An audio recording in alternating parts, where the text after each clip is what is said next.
as we bring you inside on a cool, crisp Friday night from Southern Scottsdale on the Varsity Sports Show. It's the Saguaro Sabercats in Week 9, the penultimate game of the regular season. They take on the team from Tucson, Salpointe Catholic. The Sabercats come into today 4-4 on the season. Salpointe Catholic 7-1 from the southern part of the state. It's Ryan Sakura. It's Saguaro. Shai, we have a really, really cool one on our hands here this evening. We absolutely do, Ryan. You know, Saguaro is 4-4. That's what their record will tell you. But this is a team that'll tell you they think they're a lot better than the 4-4 record that they currently have. This is a team that's only played 3 of their 8 home games, or 3 of their 8 games at home. They have a 2-1 record. They've scored at least 30 points at home this year in all 3 games. And this is a game they expect to win and bounce back from. Captains meeting in midfield. We're going to take it down there right now. I believe we've got our main official here, Mike Duff. AIA red side is heads, copper side is tails. You're going to call a toss before I flip it. If I drop it, we'll do it again, okay? What's your call? Tails. Tails is the call, guys. It is tails. You won the toss. You can kick off, receive, defend a goal, or defer. You want to defer. You're going to get the ball. Saguaro, which way do you want to kick it? So Salpointe Catholic won the toss. They defer, and Saguaro will start us off. The Sabercats, 4-4 on the season, led by Zach Hill. Shai, you got a chance to talk to Zach Hill in the pregame. All right. Hi, Varsity fans. This is Saguaro, and today we're joined by the head coach of the Saguaro Sabercats, Coach Zach Hill, before the game against Salpointe. Coach, last week was kind of a tough game. What are some of the improvements and adjustments you're looking forward to your team making this game? Yeah, I mean, we just kind of went back this week to our practice habits and some of that discipline and toughness, and kind of went back to our core values. So I thought our week of practice was really good. We got a lot of stuff done. I thought we practiced at a high level, and hopefully it shows up today. Definitely. And Coach, this team has only had the opportunity to play 3 home games out of the 8 games so far. So this team plays really well at home. They have scored at least 30 points every home game, 2-1 at home. What is it about being at home that you think might be able to ignite this team and has ignited this team thus far? Yeah, I mean, I think there's some comfortability, being on the turf that you play on every single day and practice on, and be in front of your home fans and in a good place, So it's always fun to play at home. Yeah, absolutely. Coach Hill, everyone. Thank you so much, Coach. All right, thank you. First home game for the Sabercats in just under a month. They are so much better here. Tonight they've got their hands full, though, with Salpointe 7-1. They're currently ranked 10th in 6A, right now the 3rd seed when you exclude those that have been entered into the Open 8 consideration. They are led on the defensive side by a 5-star defensive end by the name of Elijah Rushing. Oh boy, are they, Ryan. Elijah Rushing is an absolute beast for the Lancers of Salpointe. The guy has 9 sacks already this season. He's 6'5", 250 pounds, an absolute beast and one of the best edge rushers in the entire state. A recent Arizona commit was going to play locally.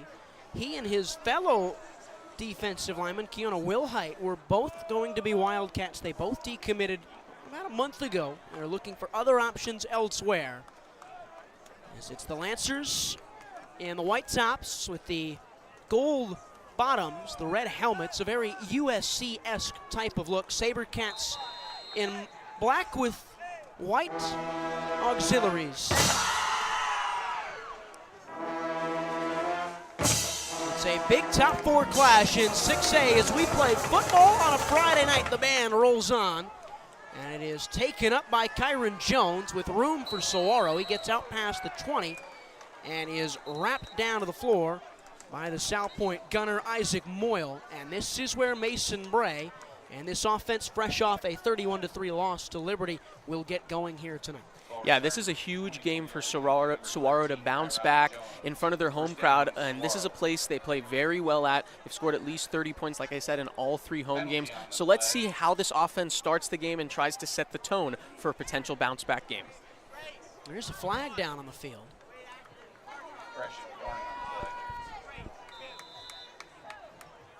And they picked it up. So Bray from the 22 for the first offensive drive of the night. They move a man in motion. That's Jones, who got active last week against Liberty. And here's Jaden Matthews, his first carry of the evening. He gets out past the 30 at the 31. He's 2 yards shy for a gain of 8. Yeah, Jaden Matthews, the senior running back, basically carries a lot of the workload in this Sabercat backfield. He's their leading rusher. They move quickly, and they'll give to Matthews again, trying to find a hole, and he can't chug his way through a whole host of Lancers brought down in the end. And he got enough for the first down, it looked like. It looked like he was short, but he's not. I'm curious to see how this rushing attack and passing attack handles this defensive line. Like we mentioned, Ryan, with Elijah rushing, I mean, that's someone on your line that changes everything, that makes the entire line ferocious. It's Matthews, 2 carries for just about 10 yards. Play action with Bray, out into the flat. It's Reese Rinaldi, and Rinaldi chugs on through towards midfield for another first down. Great little deception there on the RPO. Looked like Bray might be considering going left on that play, but he ends up going to Rinaldi for the first down. 23rd reception of the year for the junior wide receiver. Matthews, those 2 carries put him over 515 yards on the season, rushing on the ground. He's got 9 touchdowns to go with it. Sabercats, their 4th play of this opening drive. Bray will keep it and dump across. It's Rinaldi again. And 2 catches, 2 first down receptions for Reese Rinaldi. I like what I'm seeing early here, Ryan. They started the drive with a couple runs to try to set up the run game with Jaden Matthews, and that allowed them to open up their passing game a little bit, especially with that second run from Matthews that caused the first down. Zach Hill's offense into enemy territory for the first time this evening. They've kept Elijah rushing at bay on the offensive front. They will hand it off. Here's Jaden Matthews, and he rumbles through, takes a big hit from Jackson Bonney. What a hit by Bonnie, and Matthews, a physical runner, kind of dished out a little bit of his own hit right there. Georgia Tech commit, we've talked about him all season long. It was a slow start to 2023 for Jaden Matthews, but the back half has been better. And I think that's part of being a workhorse running back. You get all these carries, and not every carry is going to be created equal. Sometimes the flow of the game determines how you run, and sometimes you don't expect how the defensive line is going to come out and defend you. Matthews is spelled with JoJo Clark into the game for the first time. It's a quick out for Mason Whitaker. And inside the 30 they go, just shy of the red zone now. Another first down for the Cats. This offense moving at a quick pace and a very efficient start. Yeah, not trying to do too much, just this offense finding the openings where they are and going to the best opportunity and best option available. Team fresh off a 28-point loss to the best team in the state, the Liberty Lions, last week. Saguaro 2-1 at home this year. They are 1-3 in their last 4 contests.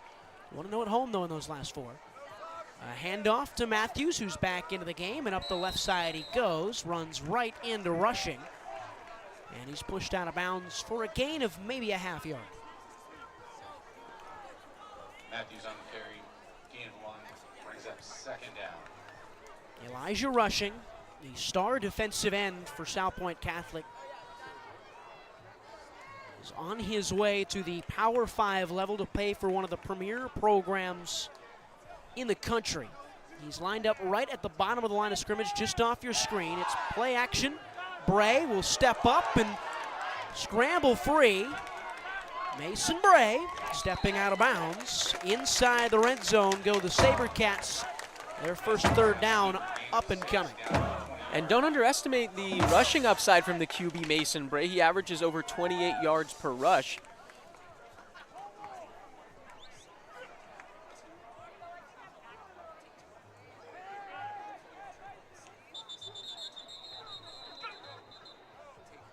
Officials blow something dead, have a conversation. Jaden Matthews stretching out his back ever since he got that hit from the middle linebacker that pushed him out of bounds, that Jackson Bonney knock. And LeJay Salas will be coming off the field for the Sabercats, an equipment issue for him.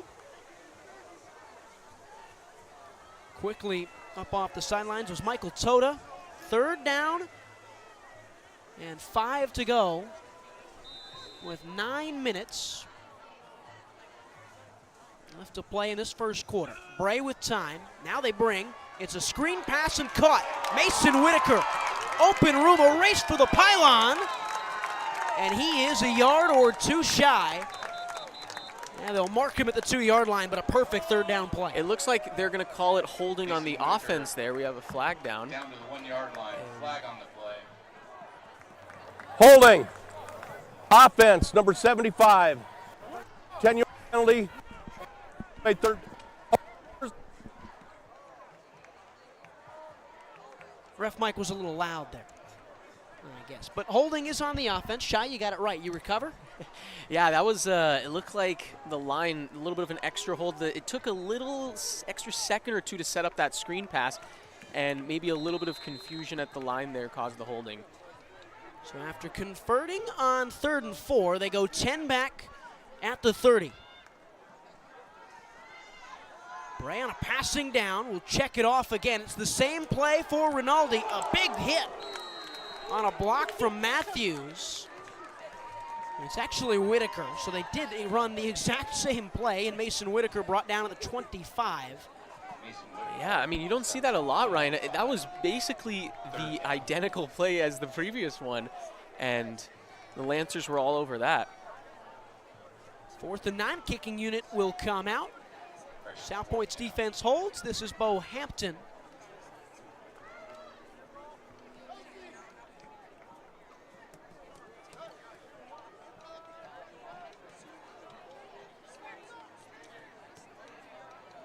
Hampton, a 42-yarder.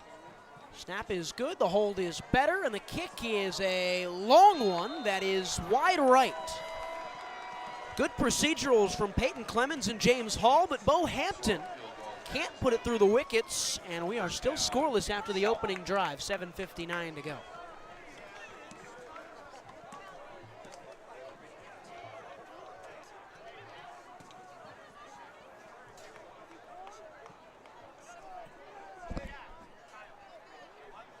We reset, we bring you back, and the first chance to see Salpointe Catholic's offense. Their quarterback today is Taylor Nagor, who has been solid at times this year, has never really quite settled in. It's a balanced rushing attack that propels this Lancer offense. Yeah, we're going to see a lot about what this Lancers team's made of here. They try and run it on 1st down, and the offensive line can't get the better.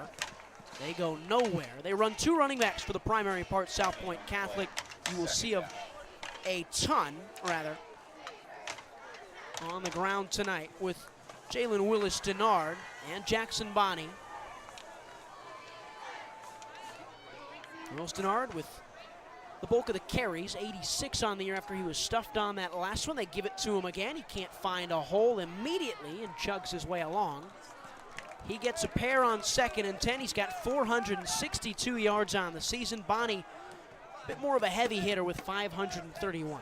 You know, that first drive for Saguaro, it was unfortunate because it looked like they were moving the ball pretty well. They were designing the right plays to get down the field, but they were kind of stuffed quickly, and to miss that field goal, it's important to see how this defense responds and tries to keep it 0-0.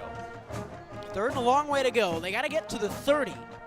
Nagor has time, stepping up and unloading right at the sticks. It is caught, I believe, by Armani Sheriff. He's a yard shy. It's 4th down. And do they consider going for it here on their own 29? Looks like they are. First big call for Eric Rogers, the head coach of Salpointe Catholic, from their own 29 on 4th and 1. They've not gotten a lot of help in the run game through the first 3 plays. Play clock's at 10 seconds. Will they try and run it out? And they got somebody to jump. I think that's what they were looking for. And Saguaro with a mistake on the defensive side on the far side. That is a critical mistake on 4th down early in the game in your own territory. You're probably thinking that the Lancers were trying to just do the hard count and get them off sides, and that's exactly what happened.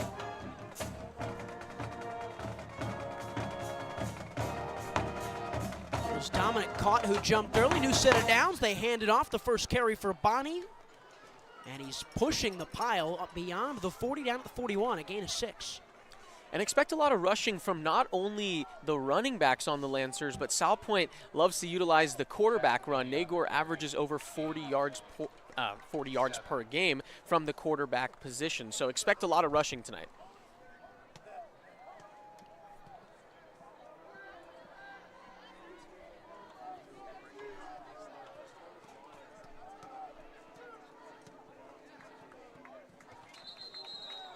And flag will come out very quickly.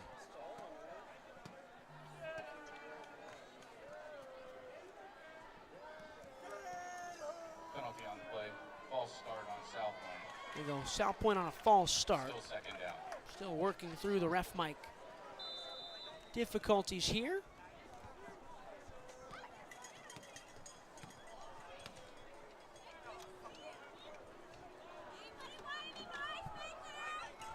Seven minutes into this one. Nothing. A Saguaro first drive that was pretty strong. Here's Jackson Bonney after the penalty, pushing his way for a gain of 9 and a first down. Like I mentioned, this rushing attack is ferocious. They average over 221 rushing yards per game as a team, and the Lancers also average an incredible 6.7 yards per carry. So stopping this run is going to be the challenge for the Sabercats, and one of the keys to winning this game. From their own 45, Nagor is 1 for 1 on this drive. He's got one pass. He's looking. There's a flag down. He can't really get out of anybody's grasp, and then he does. Down past the 50. There goes Taylor Nagor, shoveled out of bounds. This one certainly looks like it's coming back, though, with 2 flags in the backfield. Taylor Nagor on the carry. 3 penalties on the play. It don't matter.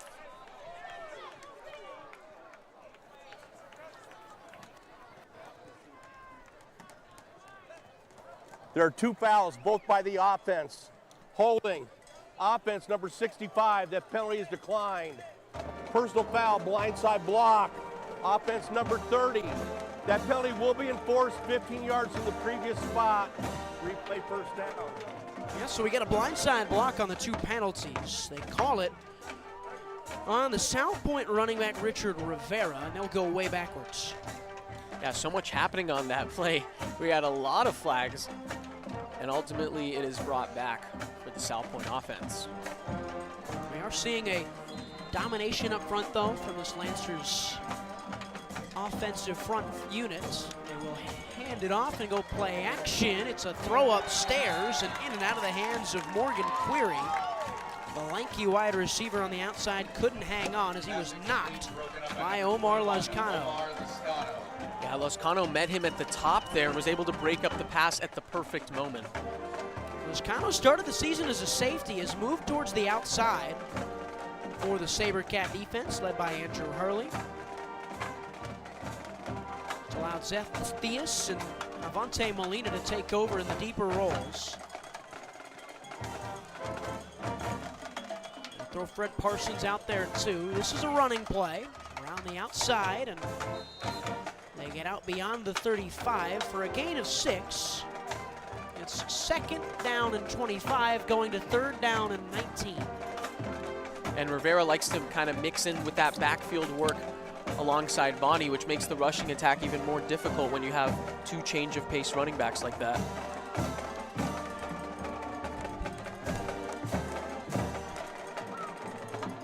They give him an extra yard and say it's 3rd and 18.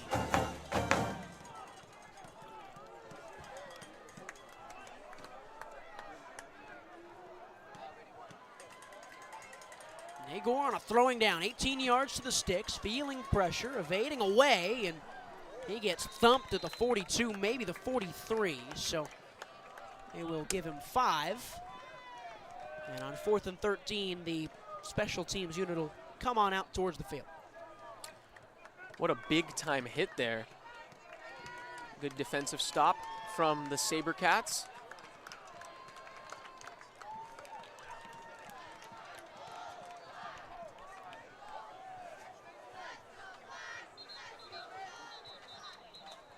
Another blown dead there on 4th down and long. A couple more equipment issues. It's Mason Whitaker, the return man. Usually this season it's been Jacoby Spence on the punts.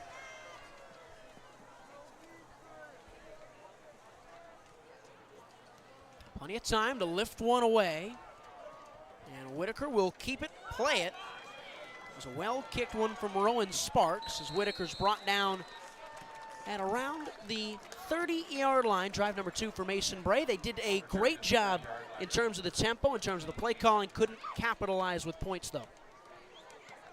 Yeah, this offense showed a lot for the Sabercats, and they were able to move the ball down the field. Unfortunately, missed that field goal. But after only putting up 3 points against Liberty, it's really going to be an incentive for the Sabercats to get on the board in this quarter, the first quarter, and try to set the pace for the game and not be falling behind just like last week.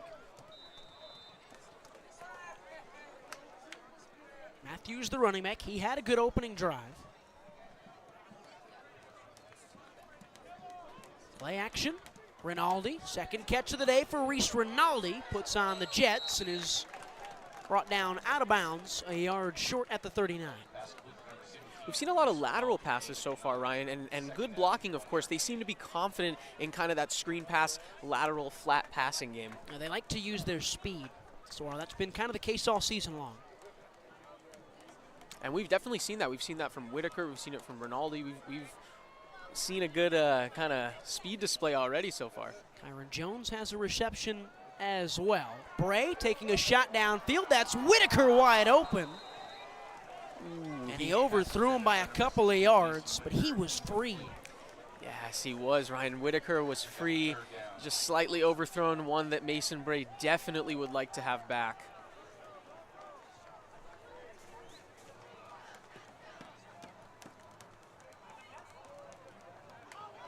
It's been a slow start to the season for Mason Whitaker. He's not been able to work a lot in the receiving game. And the thing about big plays, Ryan, you just never know how many of those opportunities you're going to get in a game. So a big one slipped through there. Bray on a quarterback keeper, a convoy in front. He's going to drag a bunch with him. Still on his feet goes Mason Bray. Unbelievable effort there from the quarterback. We mentioned that both these QBs can run, and boy, did Mason Bray show it there. He was brought down eventually by Noah Bonney. But inside the 40. Man, he dragged that whole defense with him. First down. Yeah, a gain of 22. As they venture into Lancer territory for the second time in as many drives tonight. No deep threat out there in Jacoby Spence. Bryson Dedman not out there either. Bray under pressure, evades again. The fancy footwork as he dumps it off to Jaden Matthews and somehow gets a pair on plus yardage. Smart play there from Bray. He was under a ton of pressure, able to get it to Matthews and at least turn it into a positive gain. Game 1 on play. Pass complete to number 3, Jaden Matthews.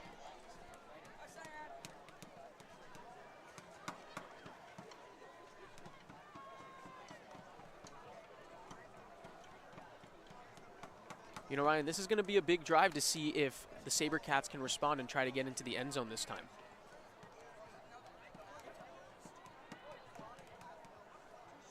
Another play-action play. It's caught again by Whitaker. Makes a man miss. Razzle-dazzle down the near side. And into the red zone go the Sabercats. Pushed out of bounds just outside the 15. Yeah, terrific move there from Whitaker. You saw he paused for just a second to kind of let the defender's momentum go by him a little bit, and then he turned it upfield. Great elusiveness there, too. Thomas Regina on the tackle for Salpointe Catholic. They're fresh off a 35-26 win over Mountain Point last week. They are 7-1, unbeaten in the 6A Central region. Their only loss coming 2 weeks ago to Liberty. They lost 49-0. Hand off to Matthews. Jaden Matthews stutters steps and shuffles and is thumped by Elijah Rushing. And if you're Saguaro, you want to try to keep that balance just to try to keep the defense on their toes. They go back to Matthews for the first time in a few plays, and they got a nice positive gain out of it. It's often been said about Zach Hill's offense that you want to always run to set up or throw to set up the run, and that's what they've been doing here. Short throw, short throw, short throw, take a shot, short throw, and run the football. 2nd down and 7, just shy of the opposition's 10. Bray on a slant. It's caught by Whitaker. He fumbled it. and they blow it dead. Did he make a football move? They call it incomplete on the field. Boy, that was close. It looked like he had it for a brief moment, was about to turn upfield, but it looks like he had just taken his first step or two, and ultimately that's what led to the referees ruling it incomplete.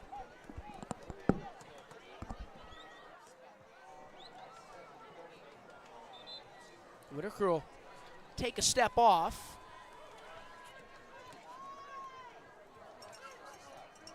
Alexander Bull, the new receiver, right on the near side, bottom of your screen. That drop sets up third down.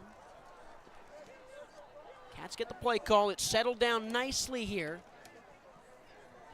Under a minute to go. Bray with time, a screen pass. Matthews, it's read well. Jaden Matthews tried to stay in bounds. He stayed on his feet, but he touched the white line. He's brought down in the end, shy of the gain. It's Orlando Gonzalez, the middle linebacker on the tackle. Saguaro missed a kick last time. They might keep the offense out here. The Sabercats love the open field and love the yards after the catch, and there the Lancers knew that this is something that they consider one of their go-tos, and they were all over that run after the catch from Matthews. There's a timeout on the field. It's going to be a Salpointe Catholic timeout here on 4th down and 5. Less than 30 seconds to go here in this first and opening quarter here on the Varsity Sports Show, 0-0. The hottest show covering Arizona high school football, Varsity Live. Do you want to hear from players of the week and our own analysts covering all of varsity sports games? We bring you pre-game previews and post-game recaps every single Friday night, wrapped up all into one show called Varsity Live. Tune in at Varsity Sports Show on YouTube Fridays at 6:30 p.m. MST for pregame and 10 p.m. MST for postgame. I'm your host, Kyle Cooper, and I will see you Friday night.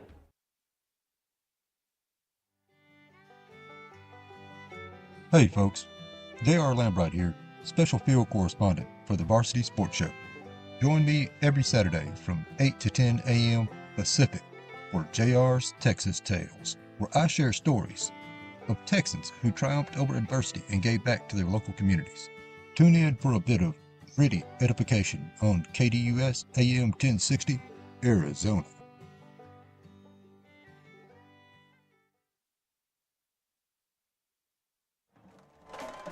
Back in a flash on 4th down and 5. Saguaro out of a Salpointe timeout, go across the middle. And it is caught by Reese Rinaldi, took a hit in the stomach. He's tackled shy. A touchdown saving tackle from Nathan Spivey. I love the play call from Coach Hill there, coming out of the timeout, going for it on 4th and 5. Coach Hill not afraid early here in the first quarter and goes on the high percentage slant to Rinaldi. So Rinaldi feeling it just shy of the end zone. Ladies and gentlemen, we have special guests here in attendance. First down and goal coming for Saguaro while they tend to Reese Rinaldi in opposing territory. We'll take yet another break here on the Varsity Sports Show. These Sabercats are celebrating. Hi Varsity sports fans, this is Shai Gara. Make sure you stay tuned for our halftime where we break down different highlights from sports locally or otherwise, so plenty of entertainment and content coming your way if you stick around with us. What I personally think is cool about our halftime show is we cover different sports, maybe some you might not expect, and a variety of different content, of course, high school football, and maybe some professional stuff such as NFL highlights from the previous week.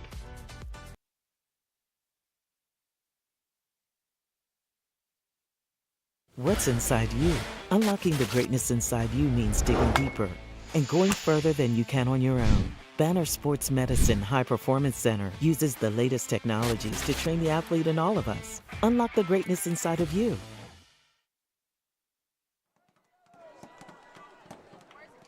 Sabercats pick up the first down as Reese Rinaldi walks off the field under his own power. And first and goal from the 2 for Saguaro. 2 efficient drives to open up for the Sabercats. They go with 2 running backs out of the injury break. Bray, they'll hand it off to Jaden Matthews. He's got a blocker in front. He cuts inside and steps in untouched. An opening score for Saguaro on their second drive. They lead 6-0. I love the alignment. You know, they had two running backs in the backfield, not certain which way they would go. They ultimately go to the handoff off to the edge for Matthews. Great blocking, and he takes it to the house. The offense looks at ease, though, so far. That was very important, Ryan. You know, this is a team that didn't find the end zone last game, and to be able to find it in the first quarter, that's a huge turnaround for the Sabercats.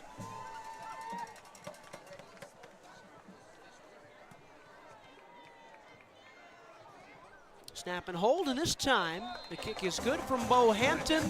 We are just about done with the first quarter. We'll go to a quick break. Saguaro out in front by a touchdown. Hey everyone, my name is Jason Goldie from the Varsity Sports Show. I love sports and fell in love with sports broadcasting back in high school. I can't wait to bring you my unique perspective because I am on the autism spectrum and sometimes I view things a little differently.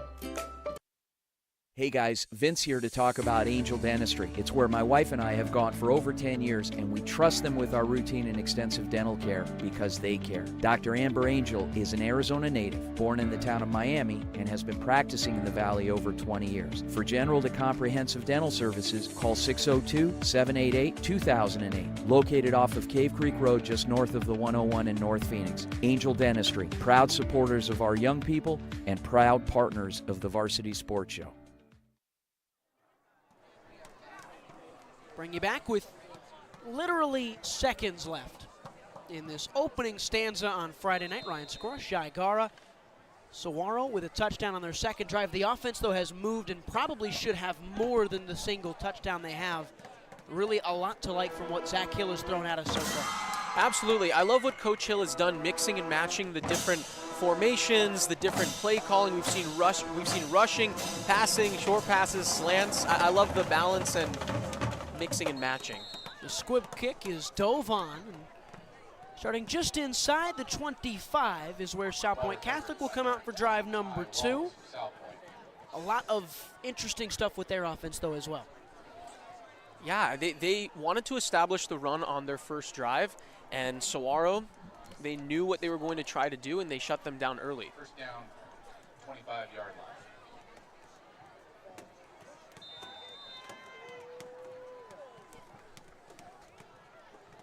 It's the quarterback, Taylor Nagor, his ability to scramble and extend plays, though, that kind of keeps the defense on the toes. It did on that first drive. Really, the only reason they forced a punt is because of the penalties.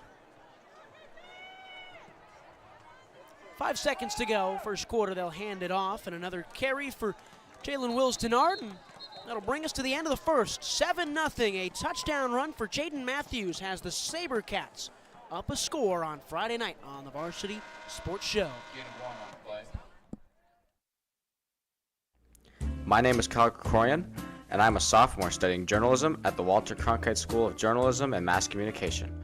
I am thrilled to join the Varsity Media Foundation as a technical director following Horizon High School football this fall. You can find me on Twitter and Instagram at Kyle Krikorian.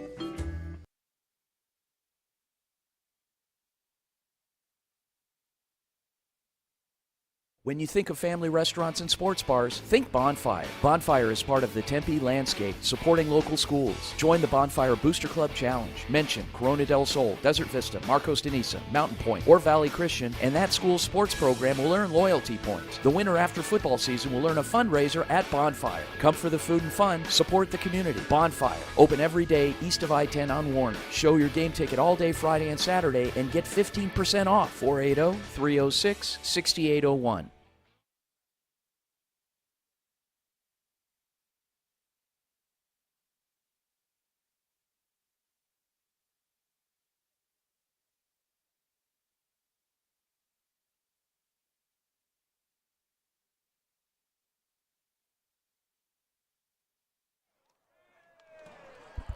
Restart the second quarter with a second down. Ryan Saguaro, Shai Gara here on a Friday night. Shai, your first experience of Saguaro Sabercat football up front. They've got a 7-0 lead after the opening quarter. I'm really impressed. I liked how they balanced their offense, and their defensive and offensive line looked like they're outplaying the Lancers' offensive and defensive lines. There's some contact in the scrum post-play. It's a Sabercat defense that has struggled at times this year under a first-year defensive coordinator in Andrew Hurley. They give up 31.5 a night. They've also played maybe the toughest schedule in the state of Arizona this year, so cut them some slack on that regard. Little pop pass. This is Spivey, the leading receiver, and he's got a first down on third down out past the 40. The interesting thing about Spivey, you know, he leads the team in receiving, but he's also a two-way player and leads the team with 5 interceptions, which is pretty incredible. There's a lot of guys for this team from Tucson that will play both sides of the ball. The running back, the auxiliary running back, Jackson Bonnie's the starting middle linebacker. He's great on that end. There's been a point or two this season where Elijah Rushing, the 6'5" defensive end, the 5-star athlete pretty much, has played wherever they want. Across the middle for Spivey. He is going to cruise on in. A 60-yard touchdown from literally nowhere. Taylor Nagor with a dot down the seam. And we're an extra point away from being tied early second quarter. Wow, that was a huge defensive breakdown by the Saguaro defense. Spivey just kind of used his speed and went down the middle, a little bit of a zone coverage 2 back there, and unexpected. And Sabercats give up a touchdown just like that. So Spivey gets the last 2 plays of this drive, a pop pass for a first down to get to the 40. And then he breaks the coverage for a 60-yard score. Extra point on the way. This is Kaya Franconi. And there's a flag down on the play. Disconcerting signals on the defense. Number 4. Half the distance to the goal, still the try. Disconcerting signals. I don't know if I've ever heard that. I was going to ask Ryan, have you heard of that before? Well, what is it? Is it like a unconcerned signal? Like a disconcerting? I don't know. I'm not going to pretend like I know what that means, Ryan. You know, they tell us that our first job when you do like the broadcasting is to read the rule book. Yeah. I'm not going to lie. Yeah. Did not read that part of the rule Yeah. book. He comes back. Hold on. What did he come back with?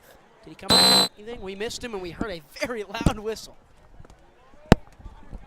Shy's not happy with that one. That was very loud. It's okay. After all that, the extra point is up and good. A 60-yard touchdown, 7-7, 11 minutes and 7 seconds to go in the second quarter.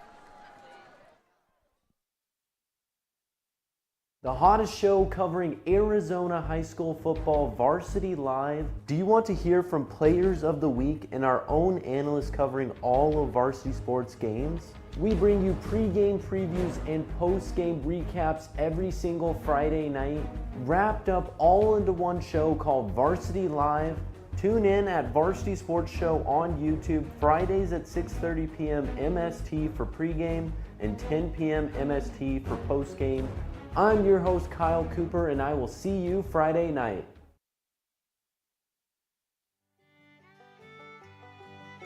Hey folks, J.R. Lambright here, special field correspondent for the Varsity Sports Show.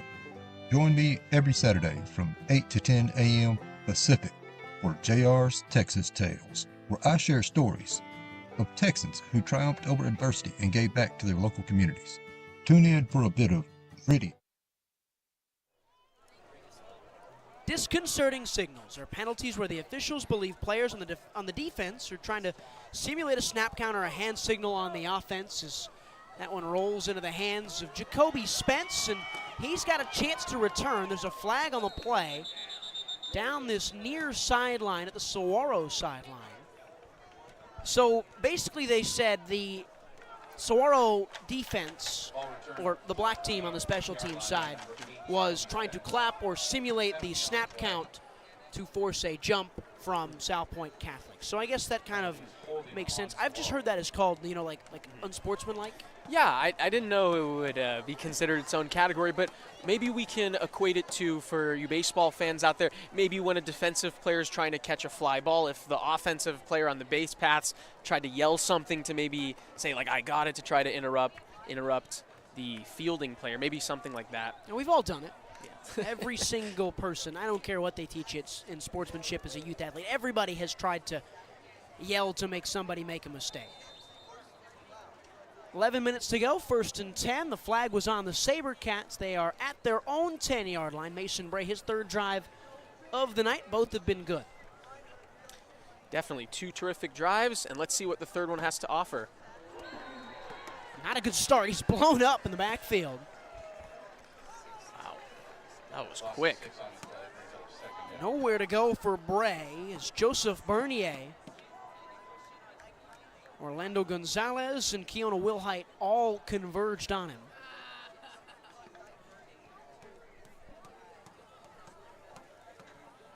Really backed up here, the Saguaro offense.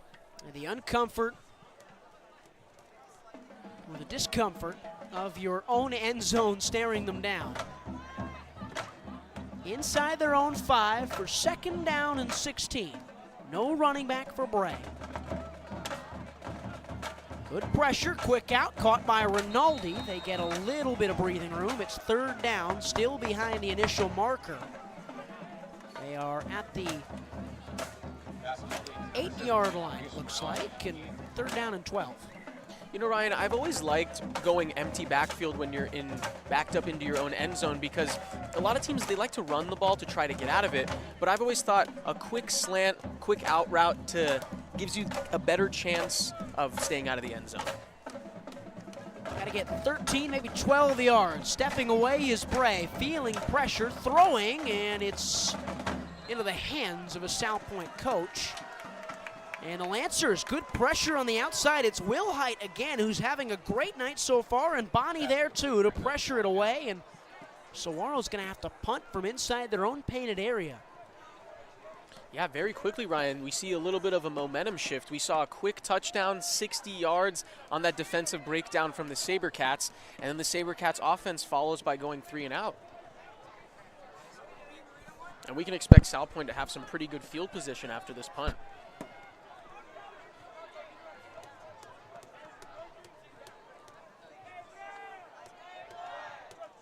It's James Hall. It's a high one, not necessarily a good one as all, as it bounces inside the 30, and that is just not great. Hall hit it straight into the sky. It bounced at the 30 and rolled along its way, and at the 28-yard line of Saguaro is where Salpointe Catholic will get the ball. Not the best punt, like you said, Ryan. Straight up into the air, didn't take a favorable bounce for the Sabercats. And the Lancers find themselves with phenomenal starting field position. A touchdown on their last drive. The team from Tucson, they step into this one with 7 wins to their name. They are currently the 10th ranked team in 6A, the 16th ranked team in the open computer rankings, the number 3 seed right now if the 6A playoffs began here tonight. It's a handoff. It's the backup running back, Bonnie. And he bounds his way inside the 15. And you see the power there from Bonnie. Big, strong running back. Handoff there. Wasn't afraid to kind of push his way through the middle and get that really nice gain on 1st down. Oh, 5'11", 205 for the bowling ball back. He'll stay out there for 1st and 10 from the 14-yard line. Not the start for this defense. They'll hand it off to him again, and the defense that is looking for a stop finally does. Trey Morrison wraps down Bonnie. He might have gotten half a yard. We'll call it 2nd down and 10. Gain 1 on the play. Tackle made by number 6, Trey Morrison. And here comes Rivera, the running back. We see kind of a 3-headed monster here with Salpointe. They like to do a little bit of a change of pace in the backfield. 3 different backs, trying to deke the defense a little bit more and get positive gains. They will move it around. This is a receiver running it out of the backfield, and Armani Sheriff, who caught the first pass of this game, gets his first touch since then and is right at the line to gain. Armani Sheriff. And they will say he is just shy, it appears. And no, they gave him the first down, 1st and goal now. Took the chain gang on the far side a while to get there. You don't see those 3 running backs that often for any team, let alone at the high school level. You've got Wilston Ard, you've got Bonnie, and now Rivera, who's got 146 yards in just 25 carries coming into this one tonight. This is Bonnie, who's trying to get into the end zone, and he's down at the 1. Being near the goal line, Bonnie definitely, you would think, a good option here with his physicality and strength to try to push Salpointe into the end zone for their 2nd touchdown. Owen Pimbert comes out for the Sabercats. In a 2 on the play. Ball carrier number 5, Jackson Bonnie.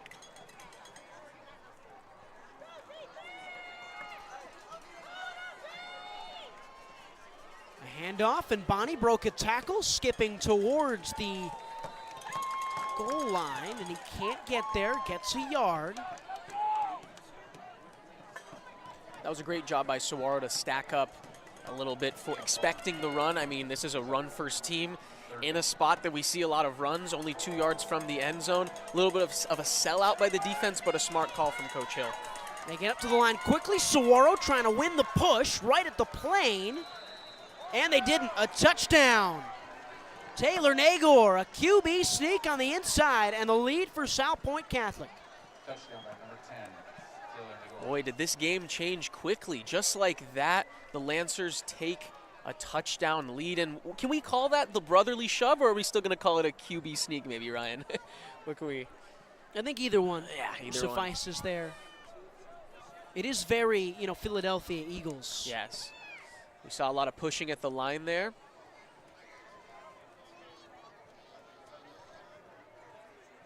Late on is the kicker. This is Franconi trying to make it a 7-point game with 6 minutes and change to go.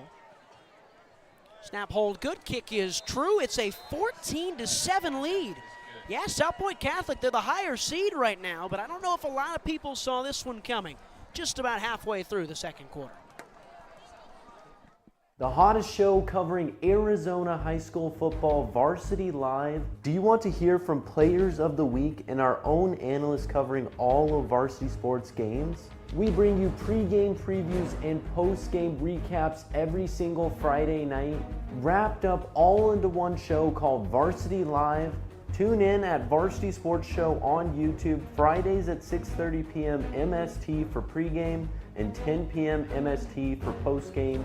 I'm your host, Kyle Cooper, and I will see you Friday night.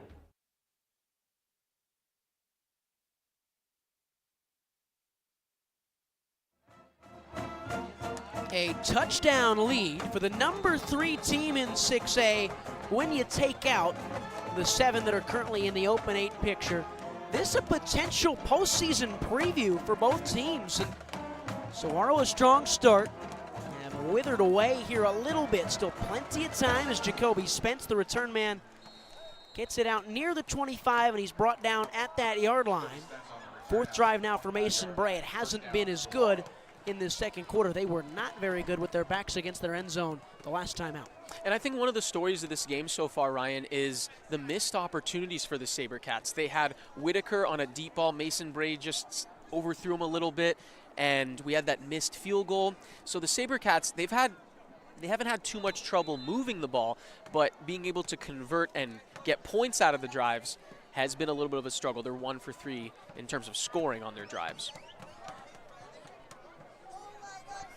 They open again with 2 running backs. JoJo Clark, who's not got a touch today. It's a handoff to Jaden Matthews, a hole for him, and he powers his way across. Gets 7, maybe fell forward for 8. Either way, 2nd and short. Important to stay ahead and near the change in the run game if you can. Absolutely. Coach Hill should not defer from the run despite being behind. There's no panic. This team's been able to move the ball. It's just been about converting on those missed opportunities and keep on doing what the Sabercats do well. They gave him 8, so 2nd and 2, and trying to escape away. Is forward progress enough? First touch of the night for Clark is going to earn his team a 1st down based on the placement.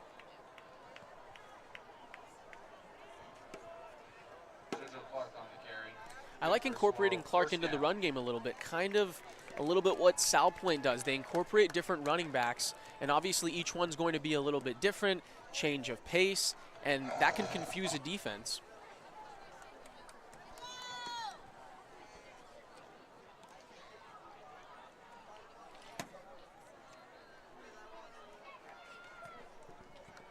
First down, a quick out. That's Kyron Jones, who hangs on and steps up. He's knocked out. And he's shy of the 40. And it's possible to think that maybe it was part of the Sabercats passing attack to try to get the ball out early, especially with a D-line that has Elijah rushing on it, being ferocious. So Mason Bray not spending too much time in the pocket. Lots of quick decisions and quick passes. It's a very quarterback-friendly offense. Bray after the 2-yard gain. It's a handoff to Matthews. Jaden Matthews hurdles a man who was already on the ground, and a first down. Very good for a Saguaro first down. Good enough for a gain of 11 on the outside, just shy of the 50. Nice athleticism there from Jaden Matthews. Using that lane that his O-line created. Some acrobatics at the end there, and the first down.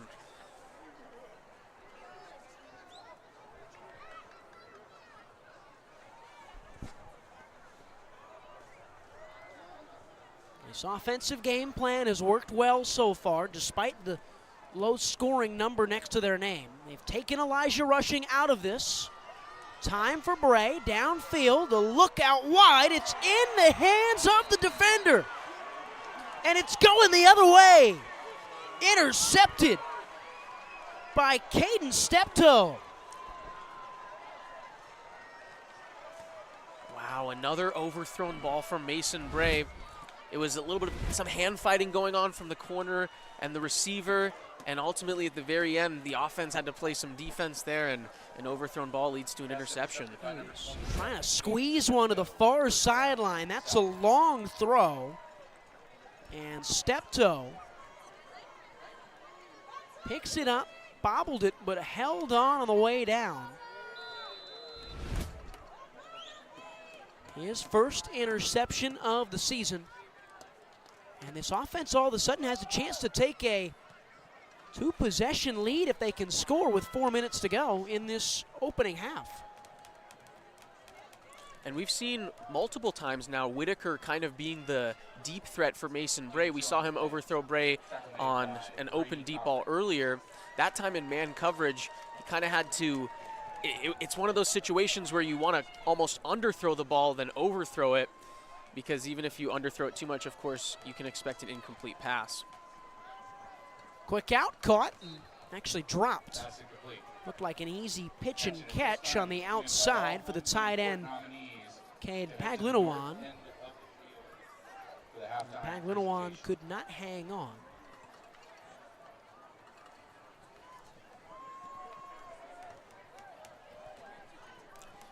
This is a big drive for Saguaro's defense. Being 7 behind, you don't want to let the opposing Lancers take a 2-possession lead, and you want to try to get back into this game. They're going to take a shot themselves here, wide open and winning the one-on-one battle on the outside. And that's how you do it. Morgan Query. See, that was the type of throw we probably wanted to see Mason Bray make on the one to Whitaker that was picked off. A little bit underthrown, but it allows the receiver to come back and get it. Gives the receiver a lot better chance than the defensive player. Query, we've already talked about his frame, 6'4", 170. They go to the ground game now after the big yardage pickup, and 2 yards for Jackson Bonney.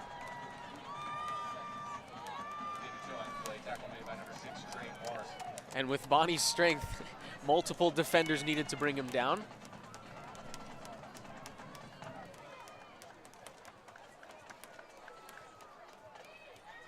And all of a sudden, the clock very much on the side of the Lancers. Salpointe Catholic from down south in Tucson. Only their 3rd road trip of the season. And they stick with the ground game with Wills Denard. He got a yard. It's 3rd and 7. Another thing that I think is worth mentioning, Ryan, is that when you have a run-heavy team like the Lancers, they love to use the clock. They love to be ahead and control the pace of the game.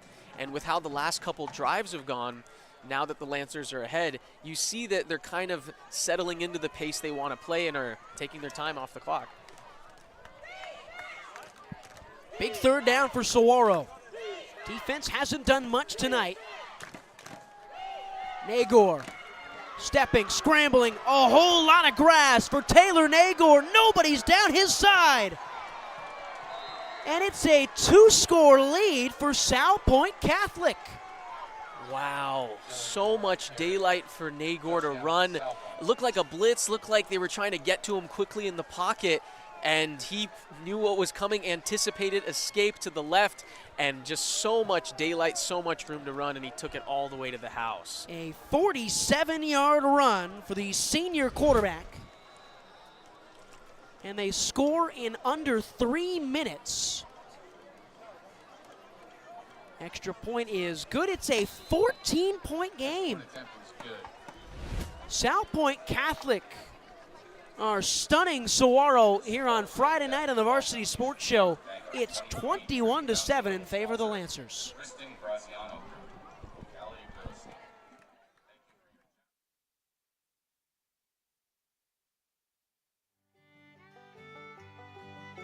Hey folks, J.R. Lambright here, special field correspondent for the Varsity Sports Show. Join me every Saturday from 8 to 10 a.m. Pacific for JR's Texas Tales, where I share stories of Texans who triumphed over adversity and gave back to their local communities. Tune in for a bit of gritty edification on KDUS AM 1060, Arizona.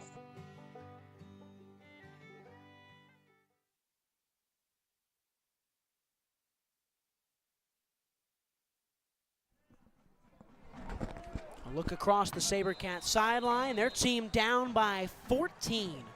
2:24 to go here in the second half. Or the first half, rather, second quarter. It's bobbled by Jacoby Spence, who's got nowhere to go. He pivots the other direction and is wrangled just outside his own goal line. He's not going in the right direction. A whole lot of running to get dropped down inside the 10. Spence not giving up there, just trying to make the most of the lane he had, if he had any. First down, Saguaro from the 9-yard line. And I think this is a huge drive for the Sabercats. All of a sudden, it's shocking, Ryan. I mean, they find themselves down 14 at home in a game that they really want to win to try to bounce back from the loss to Liberty. So I think this is a critical drive to try to make this a one-possession game again and stay in the game going into the locker room.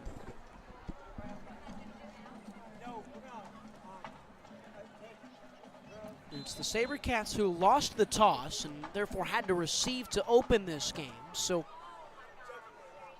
you don't score here and you're staring down the barrel of a 3-score deficit. They go across the middle. It's almost intercepted. They were looking for Camden Segal, who has not received a ball today. Which comes as a little bit of a surprise because Segal is their leading receiver. Dangerous throw there from Bray, trying to get Segal involved, so you like the idea, but into what looked like triple coverage. Dangerous throw, lucky to be incomplete. It's Christopher Acuna, who was just right in the area, ready to intercept at the strong safety. Second down and 10, a screen pass for Matthews. Jaden Matthews with a lot of grass. He spins away and gets up past the 25, down at the 28-yard line. So pickup of 20 on second down. We've seen some nice moves from Matthews there on the screen pass. We've seen it on previous plays earlier tonight. We saw a stutter step there and a spin. Great run after the catch to get the first down. Clock ticks, though. And yeah, we had an incomplete pass. Mason Bray to the left side. Just kept going, and then Bray probably with a quick decision to try and get it in and out of his hands.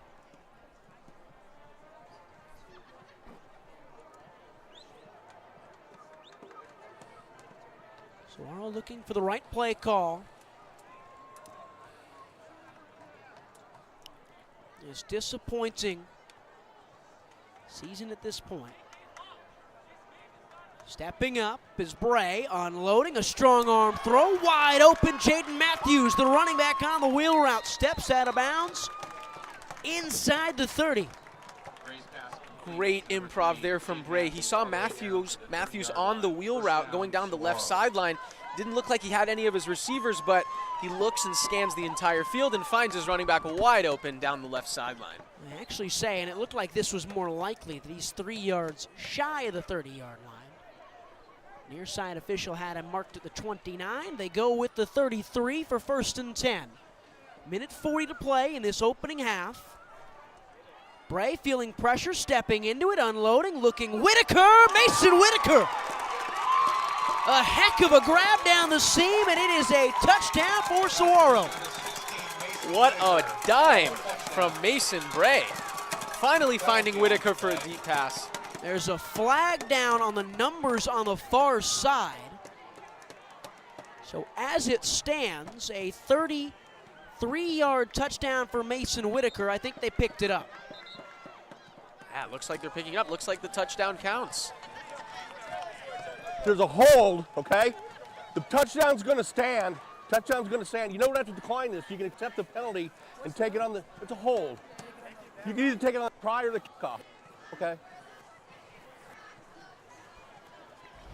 The result of the play is a touchdown. Holding on the defense. That penalty will be enforced on the kickoff. There you go. You got the whole conversation goes over, talks to Zach Hill. They're going to take it on the kickoff.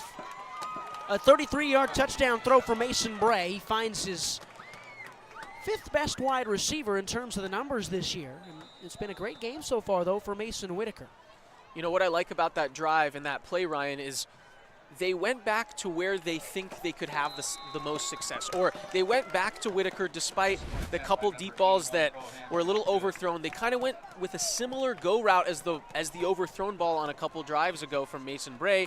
That time in much more traffic and a much better throw there to the end zone and a great catch from Whitaker. It was a great one. Much more urgency on that drive for Saguaro. Only down a score, 21-14. We'll go to a quick break. A minute 30 to go in this first half. Hi Varsity sports fans, this is Shai Gara. Make sure you stay tuned for our halftime where we break down different highlights from sports locally or otherwise. So plenty of entertainment and content coming your way if you stick around with us. What I personally think is cool about our halftime show is we cover different sports, maybe some you might not expect, and a variety of different content, of course, high school football, and maybe some professional stuff such as NFL highlights from the previous week.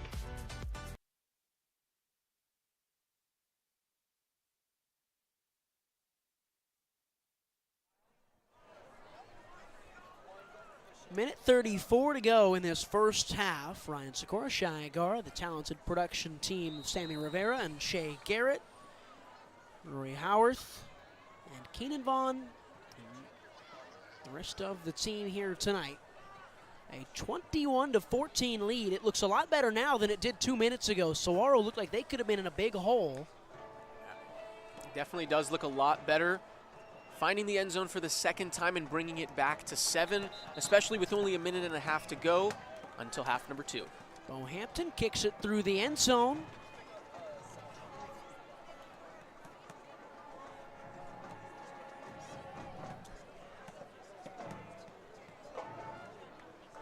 That Salpointe offense that has scored on its last 3 drives. Looking as good as they have looked all year long against this type of competition. And as important as that offensive drive was for the Sabercats, I think this defensive drive for the Sabercats is going to be just as important to try to keep this a one-possession game. A handoff to Bonnie. He's got nowhere to go initially. He has to cut back and cut again. He got a yard out of all of that.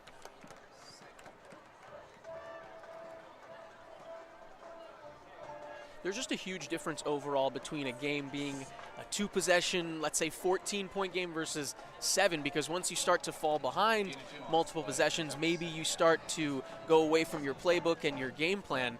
So to be able to stay within this game, stay in striking distance, and stay to your game plan is really ideal for the Sabercats.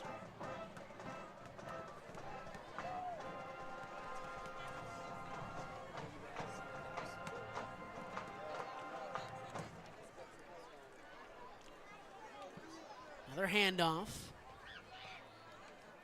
Room to roam on 2nd and long, and sets up 3rd down and manageable. The clock continues to tick. I think Salpointe Catholic very content with where they stand right now. Up a touchdown with the ball to start the second half. Exactly. They're happy with where they're at, I'm sure. And like you said, Ryan, getting the ball to start the second half. No sense of urgency here. And they're just going to take the clock down until halftime. Might have to run one more play just to see it out. They won't, though. The play clock gives them enough time, and 24 minutes in, it was a lot of noise from Salpointe Catholic in the second quarter. They scored 21 second quarter points. They have a touchdown lead over Saguaro on the road in Tucson, or from Tucson. Shy, first half thoughts? Well, I thought Saguaro started off as the aggressor, but it was a little bit of a couple missed opportunities and some big plays from Salpointe.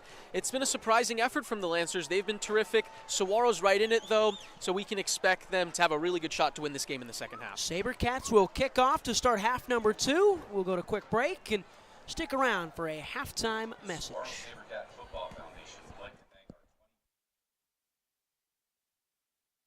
Hey guys, Vince here to talk about Angel Dentistry. It's where my wife and I have gone for over 10 years, and we trust them with our routine and extensive dental care because they care. Dr. Amber Angel is an Arizona native, born in the town of Miami, and has been practicing in the Valley over 20 years. For general to comprehensive dental services, call 602-788-2008. Located off of Cave Creek Road just north of the 101 in North Phoenix. Angel Dentistry, proud supporters of our young people and proud partners of the Varsity Sports Show.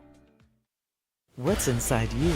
Unlocking the greatness inside you means digging deeper and going further than you can on your own. Banner Sports Medicine High Performance Center uses the latest technologies to train the athlete in all of us. Unlock the greatness inside of you.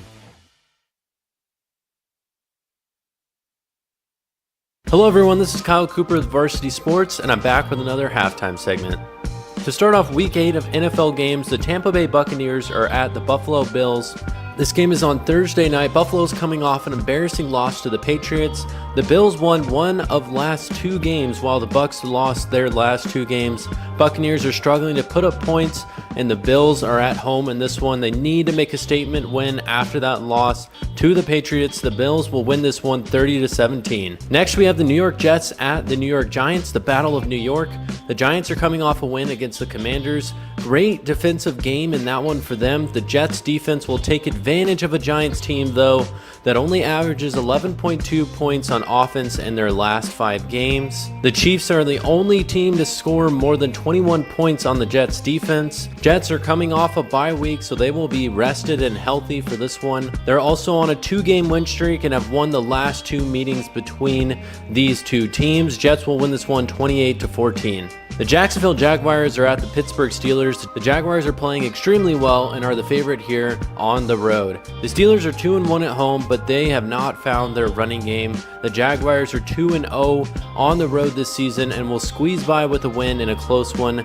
Jags win 17-14. The Philadelphia Eagles will be at the Washington Commanders. The Eagles are coming off a great performance against the Dolphins. Washington has lost the last 2 games to the Bears and the Giants. The Commanders look like they're going in the wrong direction for their season. Philadelphia has won the last 2 meetings against Washington. The Commanders cannot protect their quarterback Sam Howell, and the Eagles will take advantage of that. Eagles win 31-21. The LA Rams are at the Dallas Cowboys. Cowboys are coming off a bye week. They have dominated at home this season, winning by a combined score of 78-3.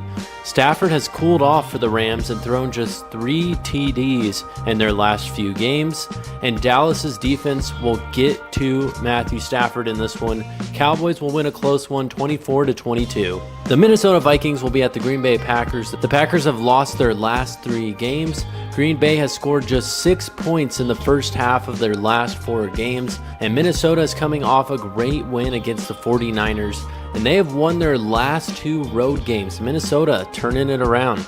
Minnesota will win this one 26-17. The Atlanta Falcons will be at the Tennessee Titans. The Titans are 2-0 at home this season, coming off a bye week. Sounds like rookie Will Levis will start for them, and that is good news for the Falcons defense. Atlanta's defense ranks 8th in the NFL in rushing defense. I picked the Falcons last week, and I am picking them again to win here. Falcons win 17-14. The New England Patriots will be at the Miami Dolphins. The Patriots are coming off an impressive win against Buffalo, and Miami is coming off a bad loss against Philadelphia. But Miami is 3-0 at home, and they have won those games by an average of 28.7 points per game. Patriots are not good enough to beat the Miami Dolphins here. Miami wins 24-21. The New Orleans Saints will be at the Indianapolis Colts. Both of these teams are coming off losses. The Colts have struggled to keep a hold of the ball. 4 turnovers in back-to-back weeks for them. Saints are 2-2 on the road. Colts offense is coming alive, but the Saints defense will get to their quarterback. This one will be a shootout. Saints win 34-30. The Houston Texans will be at the Carolina Panthers. 2 rookie quarterbacks facing off. The Texans are coming off a bye week, have won 3 of their last 4, and they could be a playoff contender. The Panthers have not won a single game on the season. Bryce Young has 6 interceptions and 14 sacks.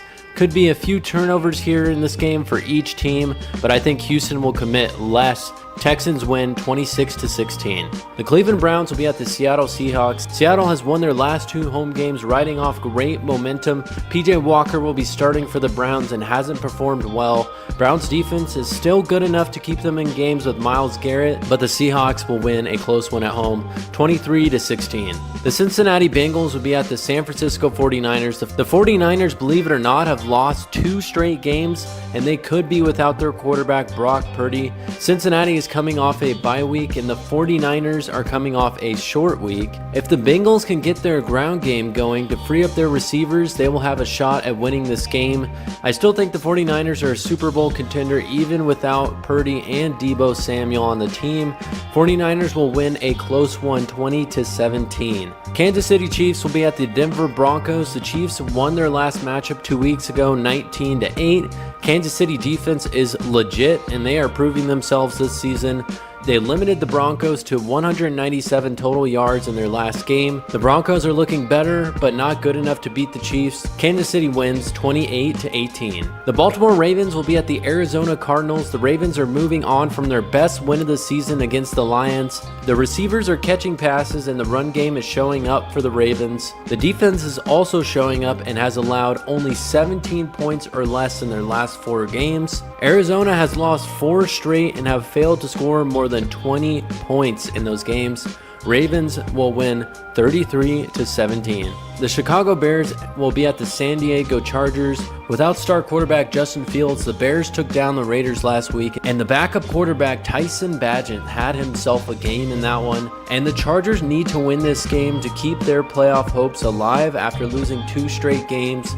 Chargers will win this one 26-24. And finally, on Monday Night Football, we have the Las Vegas Raiders at Detroit Lions. The Lions are looking for a bounce-back win after an embarrassing loss last week to the Ravens. The Raiders played their worst game last week in their loss to the Bears and now look like one of the worst teams in the league. The Lions will get the bounce-back win and take this one at home 38-17. So every single team is playing this week, and that has been your Week 8 NFL picks. Who will come out on top this week? We will have to see.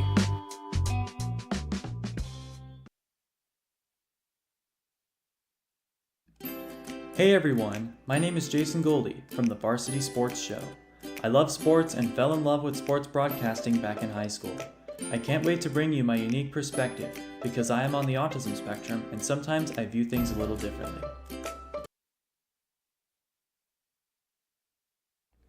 My name is Kyle Krikorian, and I'm a sophomore studying journalism at the Walter Cronkite School of Journalism and Mass Communication. I am thrilled to join the Varsity Media Foundation as a technical director following Horizon High School football this fall. You can find me on Twitter and Instagram at Kyle Krikorian. What's inside you? Is it strength? Is it speed? Is it knowledge of the game? Unlocking the greatness inside you means digging deeper, running faster, and going further than you can on your own. Banner Sports Medicine High Performance Center trains the athlete in all of us with technology, techniques, and hands-on experience customized to you. See what you're capable of by unlocking the greatness inside of you.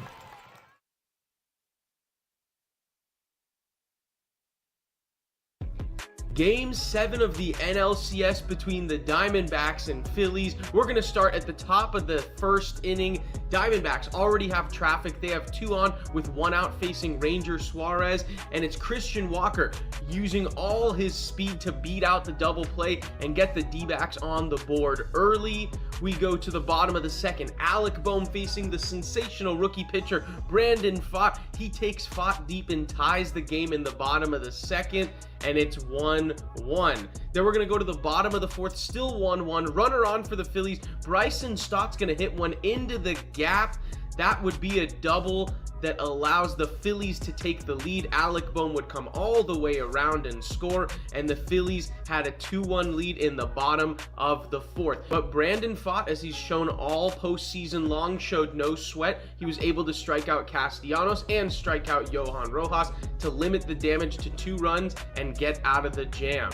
So we go to the top of the fifth. The resilient Arizona Diamondbacks find a way to get a runner on second. Geraldo Perdomo bunts to get Rivera over to second, and Corbin Carroll, who had a terrific night, singles up the middle with 2 outs in the top of the fifth to tie Game 7 at 2 apiece. That would be the end of the night for Ranger Suarez. They bring on Jeff Hoffman to pitch, and immediately Corbin Carroll swipes second base, and that would matter big time because Gabriel Moreno continues his clutch playoff performance, singles the opposite way, bringing home the speedy Carroll.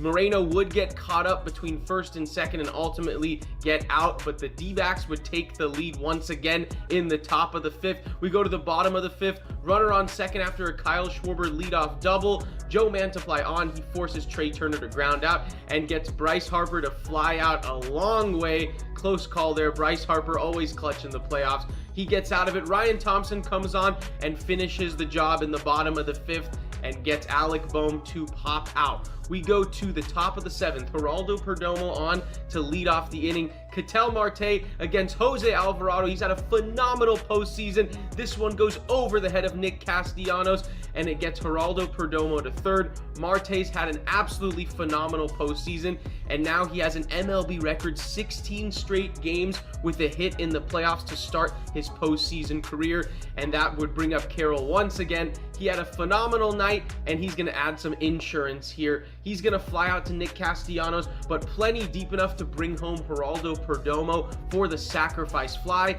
and the D-backs are up 2 runs now here in Game 7. So in the bottom of the seventh, they bring on Kevin Ginkel. The bullpen for the D-backs was a phenomenal story this series, and they continued their great ways, trying to finish the job. Huge at bat here for Kevin Ginkel facing Bryce Harper with 2 on and 2 out, and he gets the great Bryce Harper to fly out to Alec Thomas. So the D-backs would have 6 outs to get, and in the next inning, Kevin Ginkel would stay on and strike out all 3 batters. The D-backs can smell it. They bring on Paul Sewald for the final 3 outs. He's going to start off by facing Nick Castellanos. He gets him to fly out to right. The D-backs would have 2 more outs to get to finish the job in the National League and get to the World Series against all odds. Brandon Marsh is going to fly out the opposite way to Lourdes Gurriel, and there's 1 out for the D-backs facing pinch hitter Jake Cave.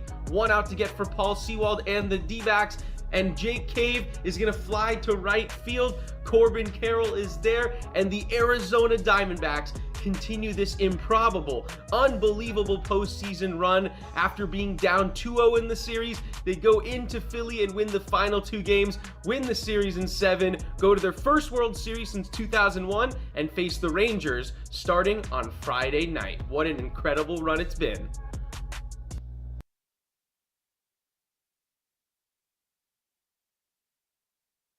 The hottest show covering Arizona high school football, Varsity Live. Do you want to hear from players of the week and our own analysts covering all of varsity sports games? We bring you pre-game previews and post-game recaps every single Friday night, wrapped up all into one show called Varsity Live.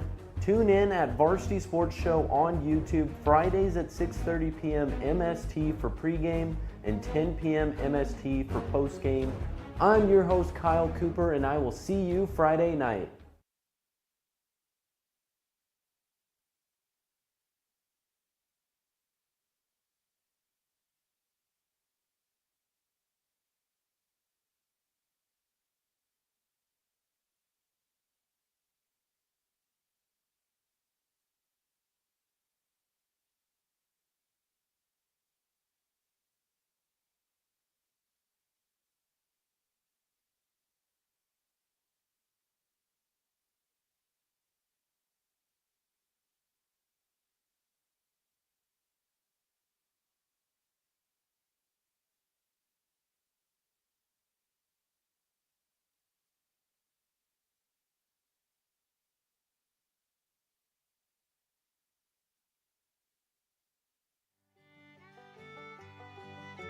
Hey folks, J.R. Lambright here, special field correspondent for the Varsity Sports Show.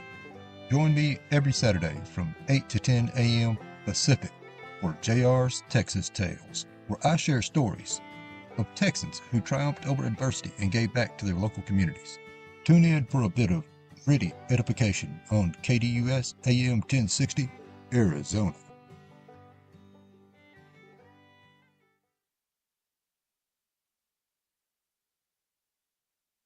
Hey guys, Vince here to talk about Angel Dentistry. It's where my wife and I have gone for over 10 years, and we trust them with our routine and extensive dental care because they care. Dr. Amber Angel is an Arizona native, born in the town of Miami, and has been practicing in the Valley over 20 years. For general to comprehensive dental services, call 602-788-2008. Located off of Cave Creek Road just north of the 101 in North Phoenix. Angel Dentistry, proud supporters of our young people and proud partners of the Varsity.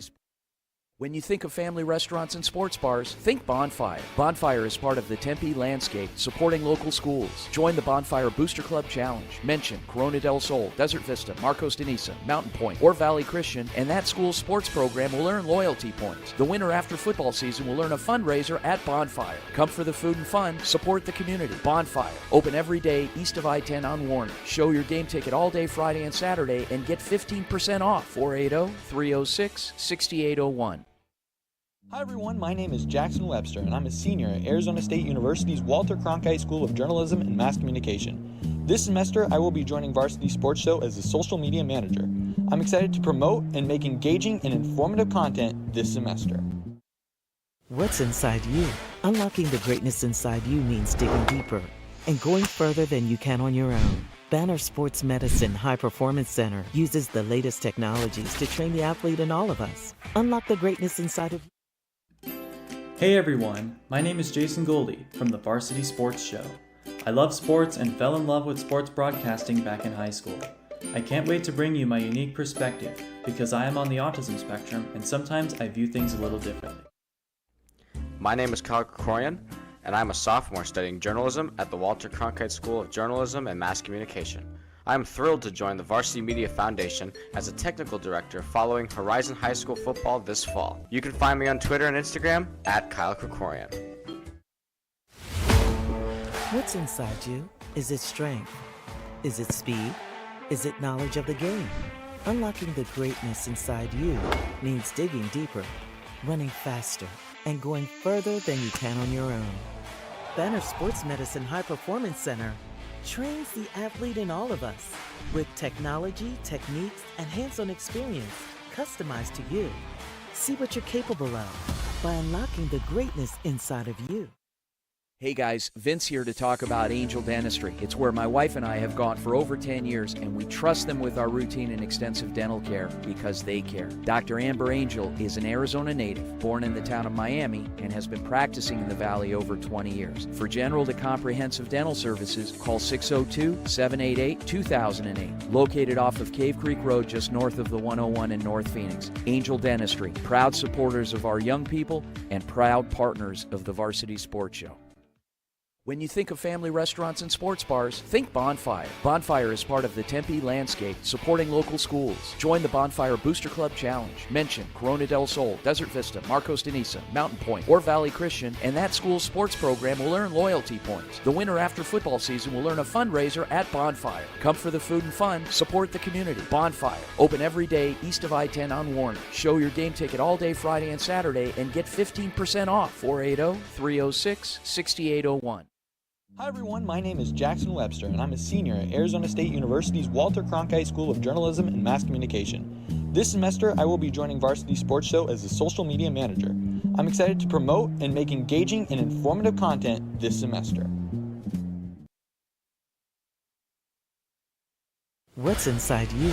Unlocking the greatness inside you means digging deeper and going further than you can on your own. Banner Sports Medicine High Performance Center uses the latest technologies to train the athlete in all of us. Unlock the greatness inside. Hey everyone, my name is Jason Goldie from the Varsity Sports Show. I love sports and fell in love with sports broadcasting back in high school. I can't wait to bring you my unique perspective because I am on the autism spectrum and sometimes I view things a little differently. My name is Kyle Krikorian, and I'm a sophomore studying journalism at the Walter Cronkite School of Journalism and Mass Communication.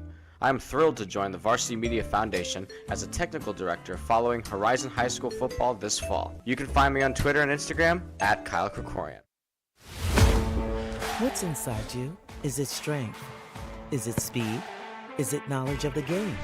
Unlocking the greatness inside you means digging deeper, running faster, and going further than you can on your own. Banner Sports Medicine High Performance Center trains the athlete in all of us with technology, techniques, and hands-on experience customized to you. See what you're capable of by unlocking the greatness inside of you.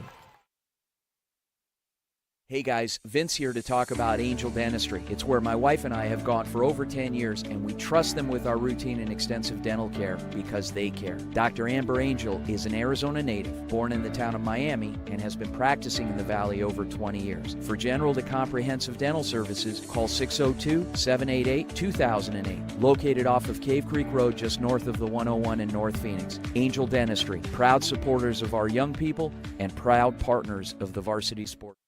When you think of family restaurants and sports bars, think Bonfire. Bonfire is part of the Tempe landscape, supporting local schools. Join the Bonfire Booster Club Challenge. Mention Corona del Sol, Desert Vista, Marcos de Niza, Mountain Point, or Valley Christian, and that school's sports program will earn loyalty points. The winner after football season will earn a fundraiser at Bonfire. Come for the food and fun, support the community. Bonfire, open every day east of I-10 on Warner. Show your game ticket all day Friday and Saturday and get 15% off. 480-306-6801.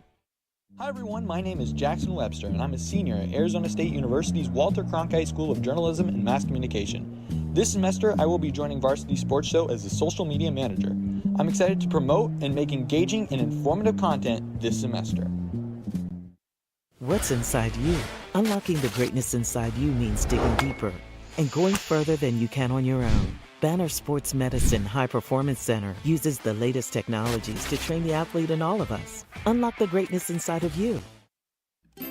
Hey everyone, my name is Jason Goldie from the Varsity Sports Show. I love sports and fell in love with sports broadcasting back in high school.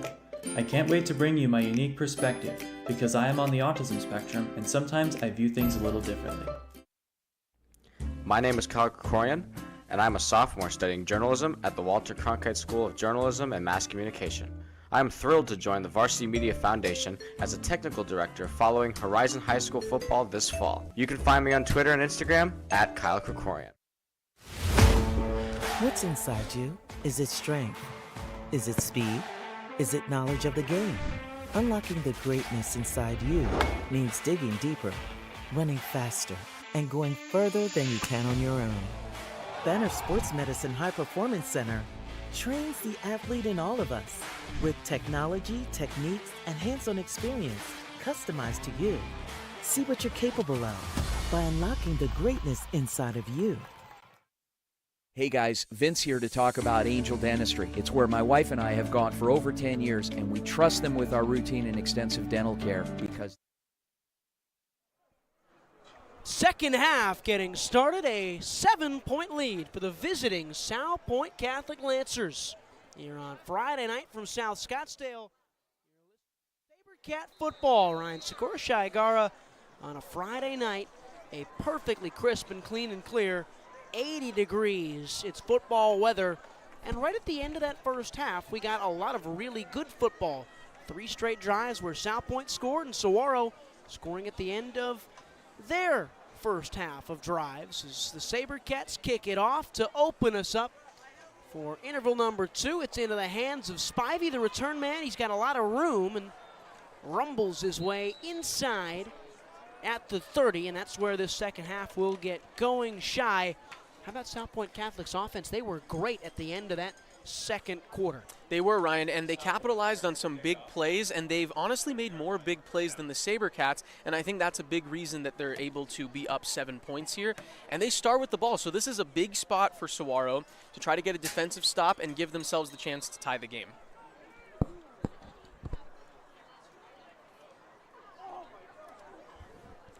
It's a Saguaro defense that has struggled a bit tonight to get stops.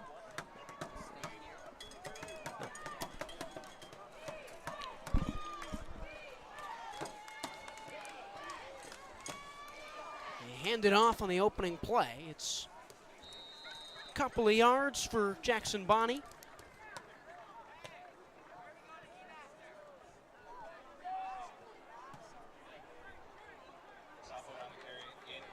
Gave him 3, 2nd down and 7. This rushing attack worked pretty well. That 47-yard touchdown run from their quarterback, Taylor Nagor, probably the highlight of the ground game. Give it back, and Bonney once again for 2 more yards, 3rd and 5. And I think the key for Saguaro here is to try to take Salpointe out of their comfort zone, which is, of course, the run game. We saw the great run, like you mentioned, Ryan, from Nagore, and no room. I mean, just so much great blocking on that play, and we know that this team's capable of big plays. So to be able to take them out of their pace of play and to lessen the run game will be a key for the Sabercats. A big 3rd down for Saguaro. Nagor trying to go across the middle. He's got a man. There's a lot of contact in the secondary. Was searching for Sheriff and commanding coverage on the outside from Lazcano. 4th down on the way. Some good late coverage there from Lazcano to prevent the completion. The ball was a little overthrown, but ultimately where he needed to be there on defense.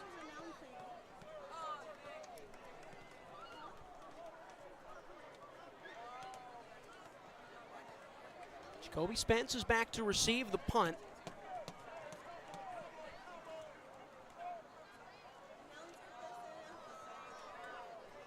It's boomed high. It's going to take a friendly Lancer bounce. It's bobbled by Spence inside the 20. Can't escape. Dragged down. That's Braden Sage.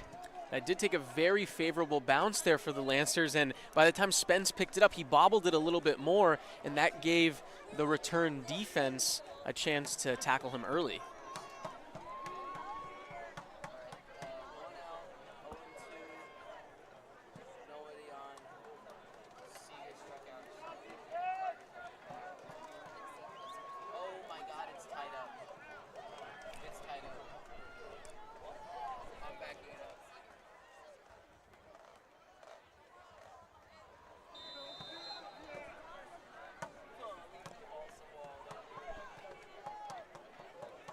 First down and 10, play action, looking for Segal, and he still doesn't have a catch tonight. That's tough. He had Segal on the slant there, but just out of his reach.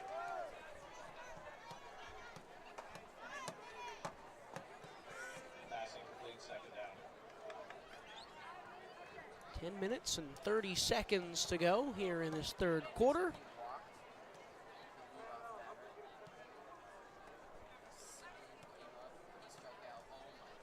A Corey Seager home run has tied the game at 5-5. If you're watching both of these, we appreciate that. If you're not and you're interested about the D-backs game, well, that's where it stands. 5-5 in the bottom of the 9th. First down catch by Whitaker as they keep moving. And like we mentioned, Ryan, that was a key defensive stop by the Sabercats, and now the offense has the chance to tie the game here. This is a huge drive to start the half. There's some trickery, goes in and out of a couple guys' hands. It's Bray, it's into the defense's possession. Spivey the other direction. He keeps on going, and the 2nd pick of the day thrown by Mason Bray. It's the 6th time this year that Nathan Spivey has come up with the football on the defensive side, and Salpointe get the ball back. We mentioned, Ryan, Spivey's had 5 interceptions this year already, and there's number 6. It looked like Bray was hit a little bit at the end as he was throwing the ball, but that ball was underthrown, and it went right to Spivey. And that's what we're talking about, those opportunities, the miss slant to Segal, a chance for a game-tying drive, ultimately ends up being an interception.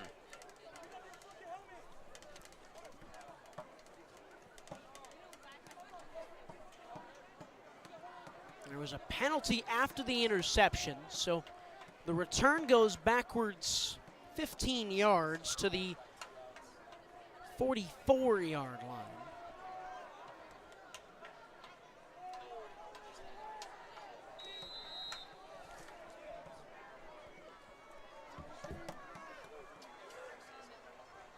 They go with some trickery themselves, and Wills Denard gets a yard.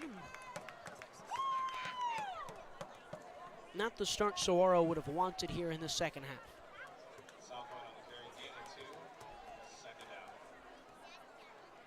A lot on this defense the rest of the way. Claw their way out. Tough Salpointe offense to face. They average 35.8 a night.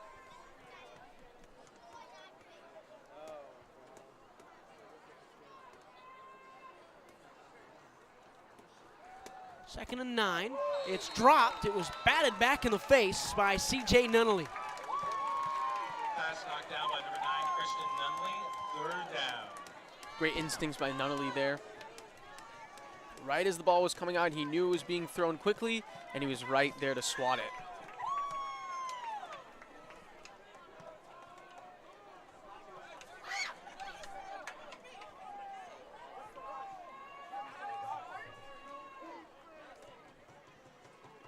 Third down, a long way to go. Stepping up, he threw that football into the grass.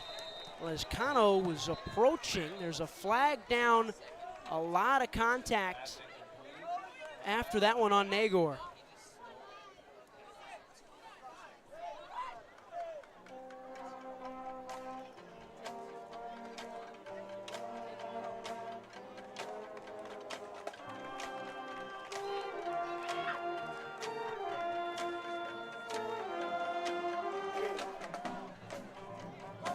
Let's see what the flag is. Jim, let him know it's a loss of down foul, 4th down. Guess it's coming on the offense here. Do we have a catch? What's the status of the clock? Am I winding? We'll see in just a moment. Trying to figure something out. It was a loss of downs, we know that.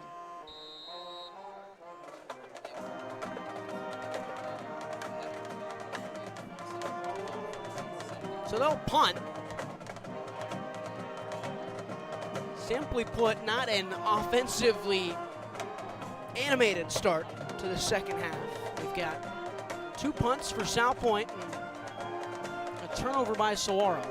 As that one bounces out of bounds at the 5. 8:51 here to go. Just over 3 minutes into this second half. Ryan scores. Saguaro shy. Last time we saw the Sabercats at the behest of their own end zone, it did not go very well. It did not, but the Sabercats, they were able to respond to the interception, and here's their offense again with another chance. They have the chances, so it's all about converting here.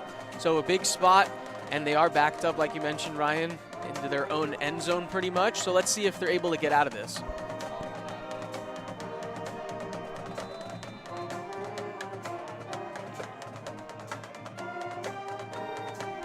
Slipping and sliding up front. 1st and 10 for Bray. A pitch to Matthews. He's got a hole. And some breathing room for the Cats as they step up to the 9.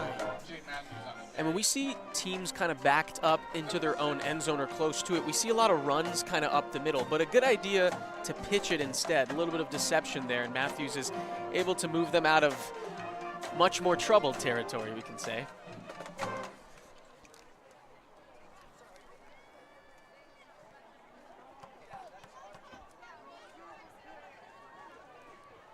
Second down and 6 as Bray gets around the outside. There's some contact after he stepped out. He's a yard shy of the 1st down marker at the 14. Steps out at the 14-yard line. 3rd down, 1 to gain.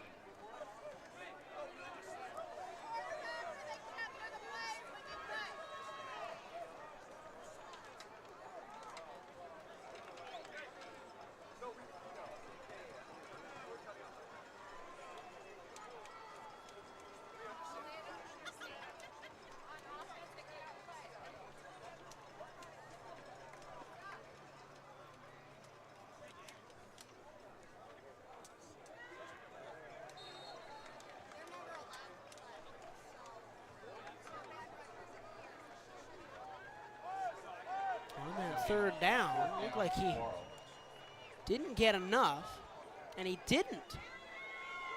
Seemed like a foregone conclusion. And now they won't take the risk of moving the chains on fourth. They'll bring out the punting unit again. So Hall stands at his own end zone, has to punt with the white of the goal line on his cleats.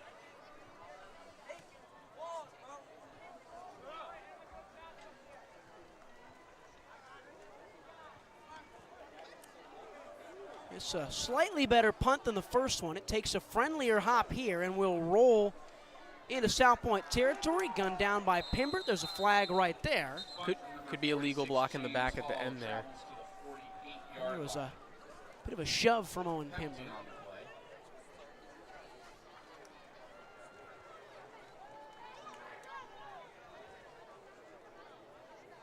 So let's see, that could be a pretty big penalty in the grand scheme of it here. 7-point lead for Salpointe, right next to the Saguaro sideline. I think they're going to pick it up. We'll see, though. There's a long conversation going on.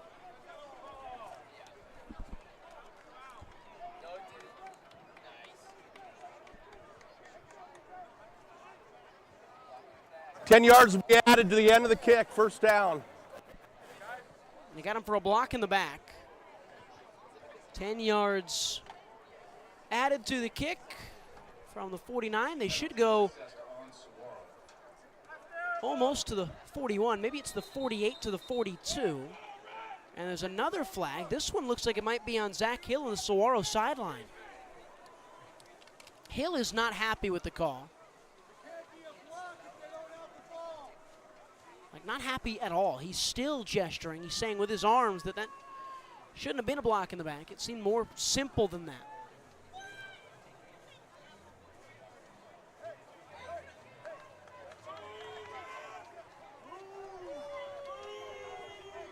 And so, yeah, they went from the 48 to the 42. It's a sideline warning on Saguaro.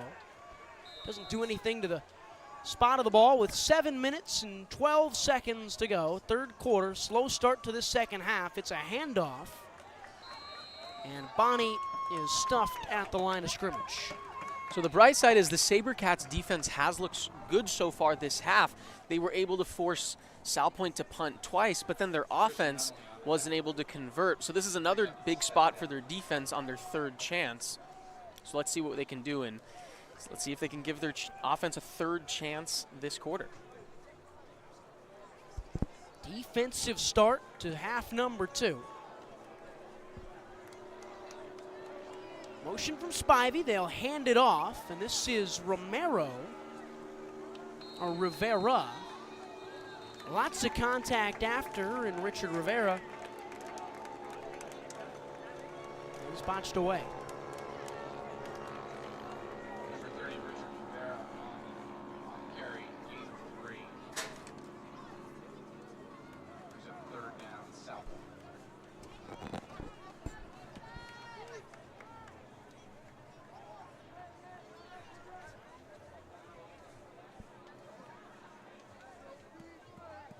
Clock rolls under 6 minutes finally.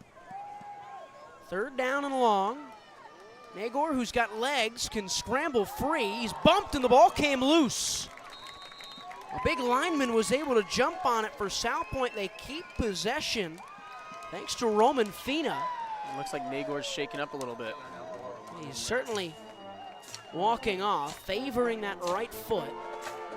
He went nowhere. It's fourth down. The special teams unit will come on. This seems too close to kick, or too close to punt, too far away to kick a field goal, but they're going to try a soft pooch punt. And a good job once again from the Sabercats defense. It looks like maybe they've made that adjustment necessary and figured out the Lancer offense a little bit, but the question is, can the Saguaro offense figure out the Lancer defense, because they've been stout so far this half as well. The punter is Joseph Bernier. It's a dribbler towards the sideline that bounces. And it looked like the 18. They'll mark him at the 17, so not the best punt. He was trying to pull something off and couldn't. 4:55 to go, third quarter. This might be the best the Saguaro defense has looked all year. Definitely looks really good, especially the last few drives coming out of the locker room from halftime.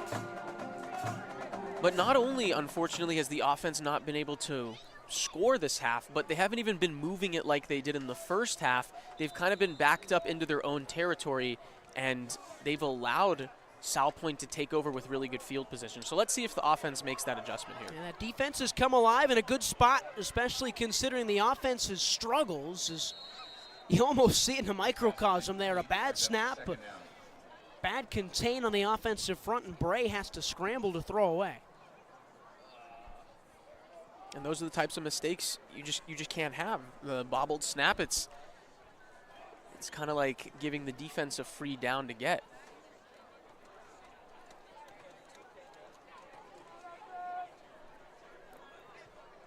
Nothing bad came of it, though, after the incomplete pass. They blitz. Wide open is Matthews. It's a screen play, and Jaden Matthews, the tailback. Past the 25 he goes. A yard shy at the 26. It's 3rd down and 1. Some nice arc there on that screen pass, but Matthews able to haul it in. Had to float it over the defenders in pursuit. Mason Whitaker's into the game. As they bring 6 to the line of scrimmage. They will keep it with Bray. Matthews will block for him, and Mason Bray positions himself for a 1st down past the 30. There's contact after, and Bray's frustrated. Looks like he didn't like that late hit.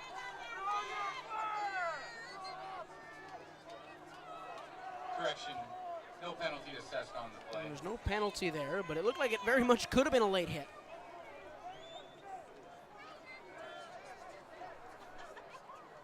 And what I've seen from both QBs, and it's been impressive, they haven't been afraid to run, and they haven't been able to take big hits. We've seen some big hits taken from both QBs tonight.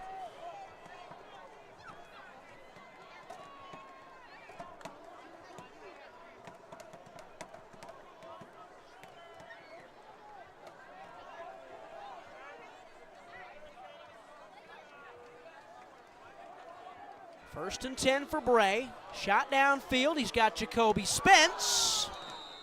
Incomplete. Spence won his battle up front with Sheriff, the cornerback, and it's another deep shot missed by Mason Bray.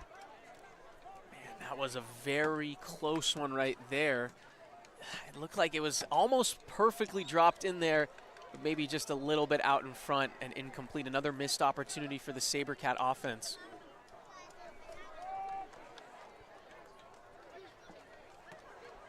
Second down now from the 32.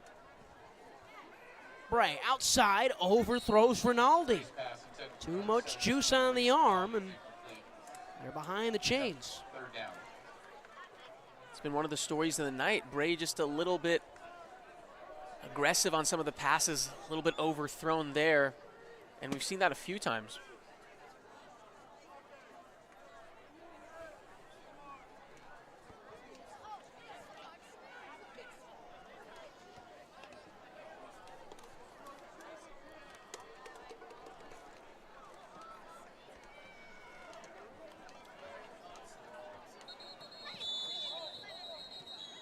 Blown dead, a timeout for Salpointe Catholic. Their first of the second half. We'll take it with them. 3:23 to go in the 3rd quarter.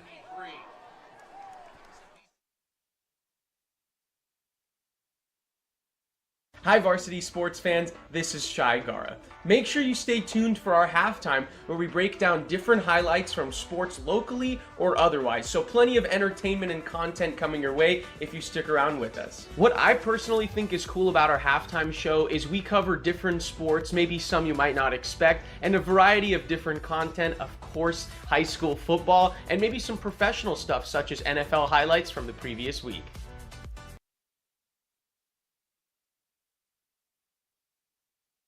Hey guys, Vince here to talk about Angel Dentistry. It's where my wife and I have gone for over 10 years, and we trust them with our routine and extensive dental care because they care. Dr. Amber Angel is an Arizona native, born in the town of Miami, and has been practicing in the Valley over 20 years. For general to comprehensive dental services, call 602-788-2008. Located off of Cave Creek Road just north of the 101 in North Phoenix. Angel Dentistry, proud supporters of our young people and proud partners of the Varsity Sports Show. Third down and 10 out of the Salpointe Catholic timeout. Back here, Saguaro High School. Sabercats down 7. Mason Bray trying to step up and steps right in to a Lancer. It was Rushing who led the way. The deal was sealed by Regina. You can just feel Rushing's presence there. Kind of completely changes that defensive line. The pressure was there. They bring down Bray, and another drive that falls short of points.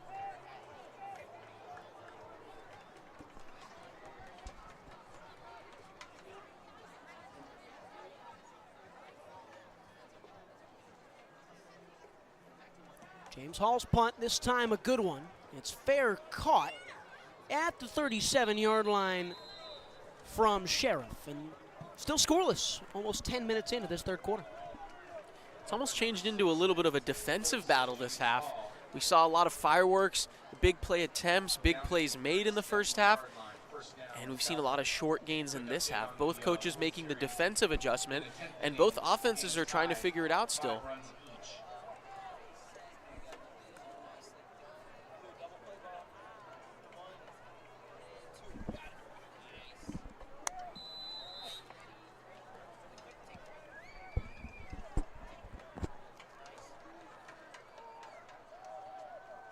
Nagor, they blanket him, and he's got to step up. He's kept upright out of bounds, and he got a yard. Nagor on the carry.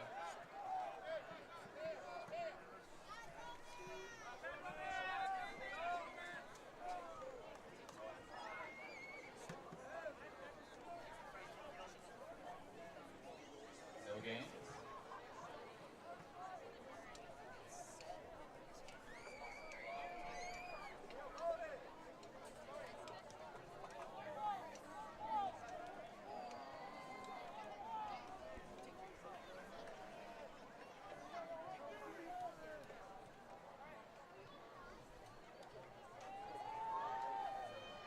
Second down and 9, a quick out. Sheriff spinning away. And he might have gotten back to the line of scrimmage. They say no, he lost a yard. Sabercat defense continues to be locked in this half. But in football, offense and defense, they do feed off each other. If you're the defense, obviously the goal is to get Salpointe off the field as quick as possible. But after a while, if the offense continues to not have as many results as they'd like, it can make the defense fatigued. So definitely the offense picking it up will help the defense out as the game moves on. Third and 10, Nagor's gonna scramble. He's got a bunch of guys on him, he's wrapped up. It was Jacoby Spence on the outside and Trey Morrison, the middle linebacker, leading the way. 3 yards shy of midfield, or 5 yards shy of midfield, 3 yards shy of the marker. Will the offense stay out? They won't. It's another punt for Eric Rogers' team. Once again, this elite Sabercat defense tonight comes through.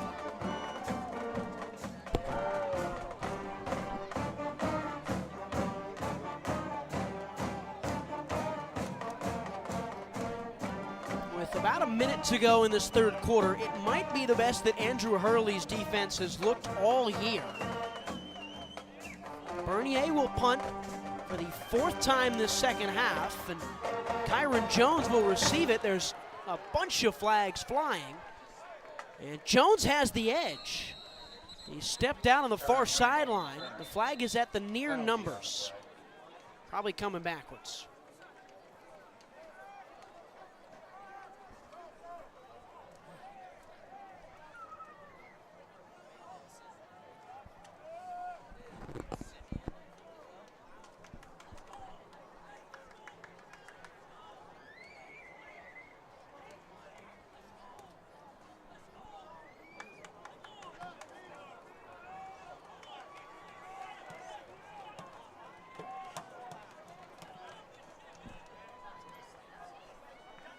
Yeah, it's coming back.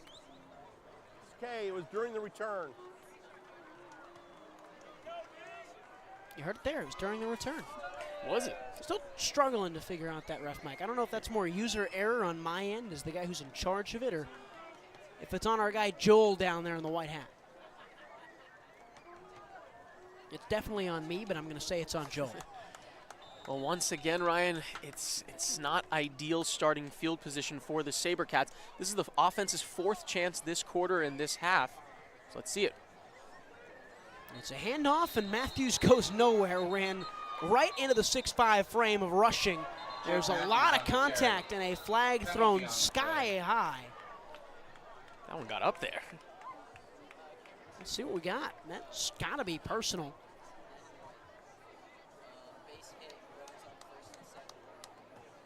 Dead ball foul on sportsmanlike conduct, number 9 of the defense.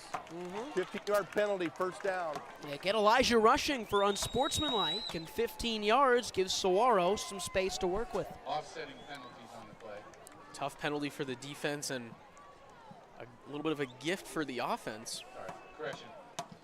Unsportsmanlike conduct on Salpointe. Right near the end of this third quarter. It has been a lethargic night here in the Valley. Here's a handoff to Jaden Matthews. And more pushing and shoving in the line of scrimmage. Should take us, though, after the 2-yard loss to the 4th quarter. Let's see. Definitely is. It's going to be a 2nd down and 12 when we start the 4th quarter. Scoreless on both sides in interval number 3. A 21-14 lead, a defensive duel turning out to be what is here at the end of October on a Friday night on the Varsity Sports Show. Salpointe Catholic and Saguaro, 4th quarter on the way. What's inside you? Unlocking the greatness inside you means digging deeper and going further than you can on your own. Banner Sports Medicine High Performance Center uses the latest technologies to train the athlete in all of us. Unlock the greatness inside of you. Hey everyone, my name is Jason Goldie from the Varsity Sports Show. I love sports and fell in love with sports broadcasting back in high school. I can't wait to bring you my unique perspective because I am on the autism spectrum and sometimes I view things a little differently.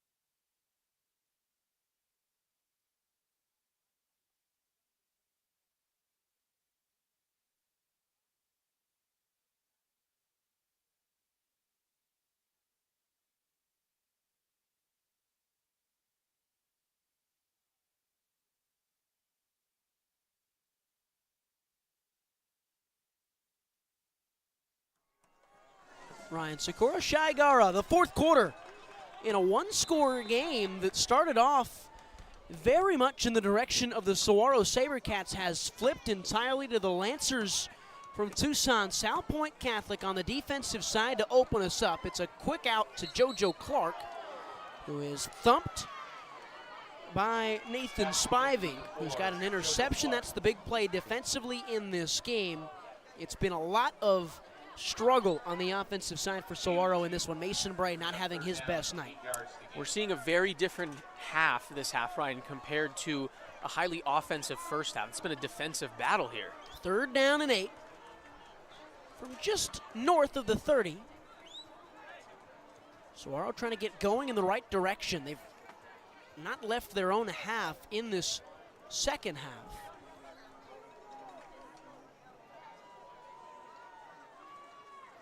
Bray with a clean pocket, steps up and throws. Jacoby Spence, the biggest gain of the second half for Saguaro, inside the 40 for Jacoby. Great play call, nice slant across the middle. It's one of those high percentage throws. It's the type of throw you hit him in stride and it's gonna be a good play most times. So just a great, smart throw there from Bray. They go quick. Mason Bray Avoids a couple, gets out into the open field, and tries to run over a guy. He's knocked to the ground by Archuleta for a gain of 4. I love it. A little bit of a running back mentality from the quarterback. He didn't want to slide. He just went straight for the hit, wanted some of the contact, and he got it. 2nd and 6. And now Saguaro will slow it down a little bit. That offensive line with their hands on their knees. It's tempo-setting day for the Sabercats. It was supposed to be a chance to get back above 500. Now getting below is staring them in the face. It's a wheel route, toe-tapping catch. He caught it, but he caught it out of bounds. Jaden Matthews could not hang on the running back. What's interesting about that play is it looked like Matthews, I mean, obviously wasn't expecting it because he didn't turn around until the very end, and the ball was kind of just there. He reached out. Looked like he might have had a chance to get his feet in bounds, but out of bounds at the end of the day. Penalty is holding on Saguaro. There was a hold as well on that one, so they'll go backwards.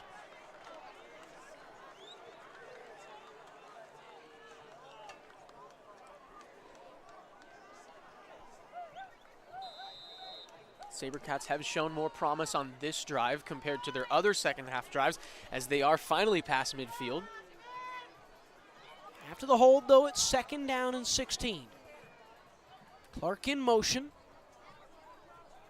Bray looking. He's going to take a shot. He's looking, and again, he overthrows Mason Whitaker. And that's the 3rd time tonight, I think, that they've tried that one. It's not been successful. Yeah, unfortunately, we have seen that before. Once again, it looked like Whitaker had some separation. It looks like he just is comfortable running these go routes every once in a while, and it works in terms of getting that separation, but an overthrow from Bray. It's 3rd down, same yardage to go. They need to get to the 30.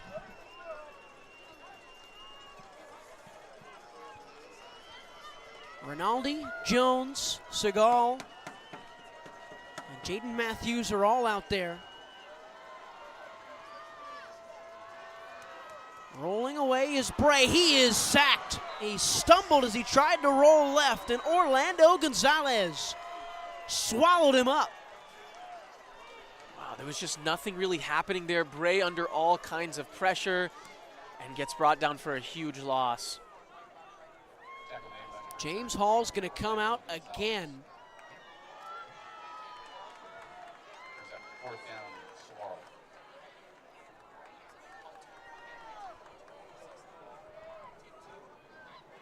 Kind of a head scratcher from the Sabercats offense, right? I mean, haven't been able to add on to their 14 entering this half. It's been that kind of night after the loss of 11, and Sheriff Fair catches it yet again.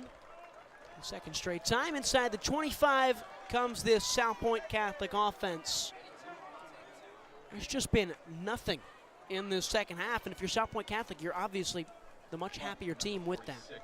Hey, as long as you have a lead, you have to be happy to some extent, you'd think. But for Salpointe, they got the lead, and now it seems like their mindset has shifted a little bit to, instead of maybe being an aggressor on offense, maybe more of just being the aggressor on defense and just keeping them off the board, and it's worked for over a quarter already this half.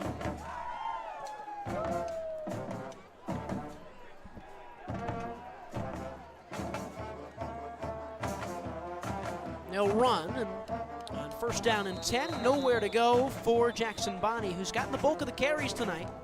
It's not usually the case with this offense. Not a lot of Jalen Wills-Denard, but it's worked out for them even with the scoreless 2nd half. Bonney taking a lot of carries.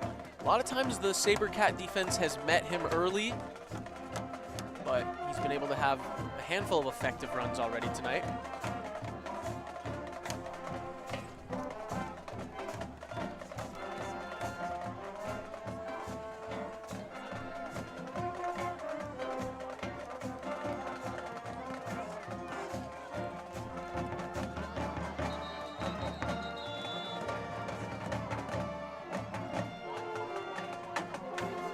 Salpointe Catholic timeout. They didn't like what they were looking at. It's 2nd and 7. We'll go to a quick break. The Lancers still up 7. My name is Kyle Krikorian, and I'm a sophomore studying journalism at the Walter Cronkite School of Journalism and Mass Communication. I am thrilled to join the Varsity Media Foundation as a technical director following Horizon High School football this fall. You can find me on Twitter and Instagram at Kyle Krikorian. What's inside you? Is it strength? Is it speed? Is it knowledge of the game? Unlocking the greatness inside you means digging deeper, running faster, and going further than you can on your own.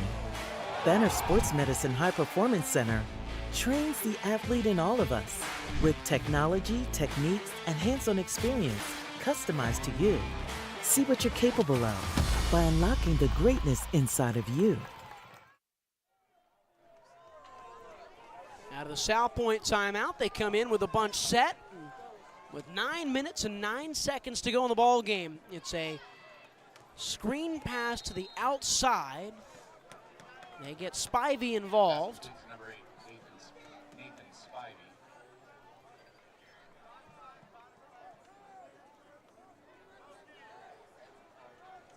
Couldn't get the first down. He's 3 yards shy after a 4-yard gain. A big third down. Saguaro's been good on these here in the second half.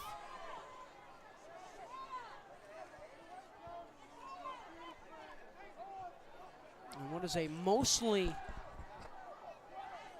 body-depleted stadium right now. Not many people have stuck around for the conclusion of this defensive duel. They will run it, and Bonnie on the second and third effort lunges for the first down. And that is the first down in what feels like at least 15 minutes of real time. No kidding. I mean, it's been a defensive battle. And that first down, Salpointe, you can just kind of tell they're willing to take as much time off the clock as they can. And you think with over 8 minutes to go, probably can't run out the clock on this possession, but you would think they would like to take a handful of minutes off. Clock rolls in their favor with 8 and some change to go. They'll hand it off. This is Bonnie once again at the 40. A gain of 3. Trey Morrison on the tackle. Saguaro, with a loss tonight, would not be able to finish above 500. They are 4-4 on the season.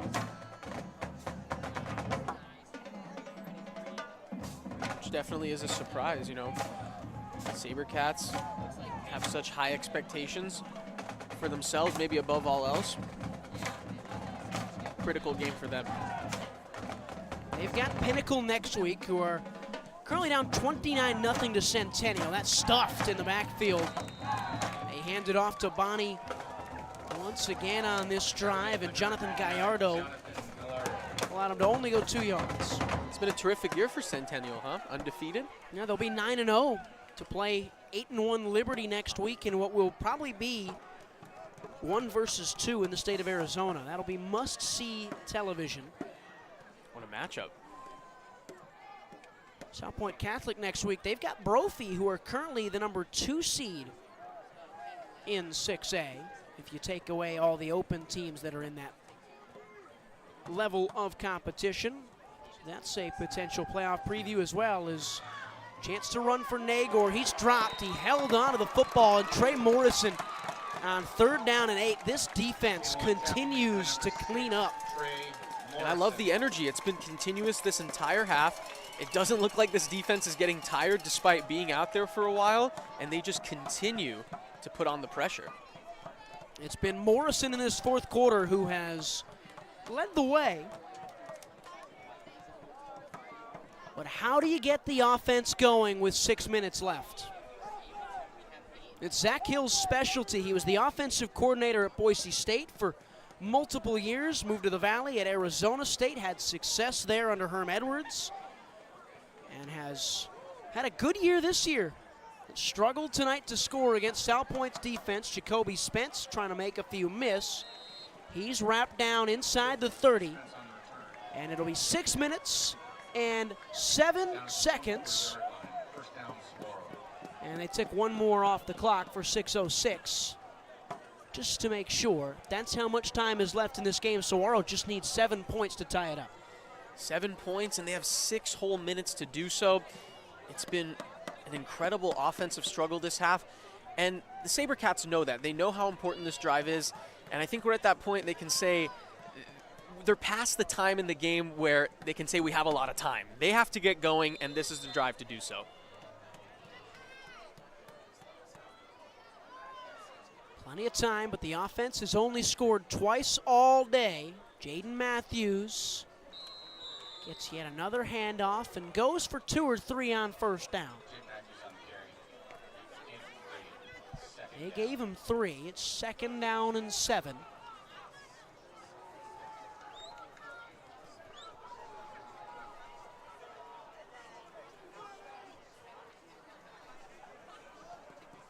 Mason Bray trying to figure it out.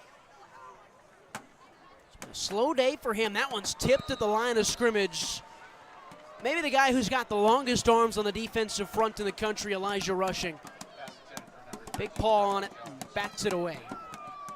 The unfortunate thing for the Sabercats is, well, you could think it's promising for the rest of the game. When they've tried to push the ball downfield, they've had that separation, but it could also hurt even more because they haven't been able to convert enough to have a lead or even tie this game. So they have to play from behind here in the last final minutes. So after that, 3rd down and 8, Saguaro.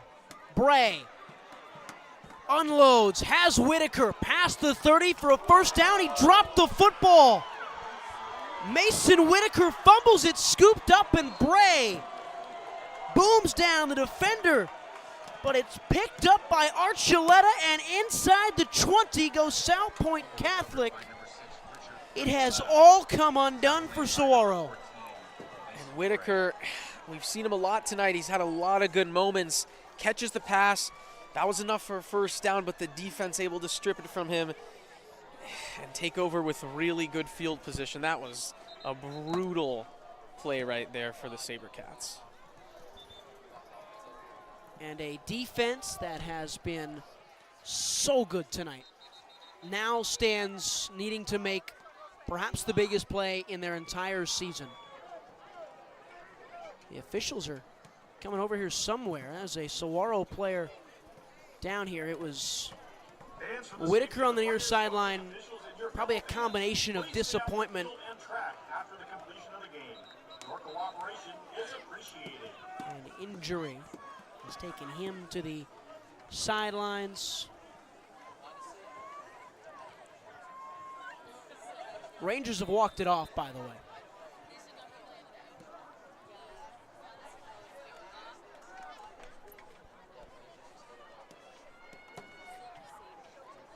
Would you expect anybody else except Adolis Garcia? Here's Nathan Spivey, and he loses 4.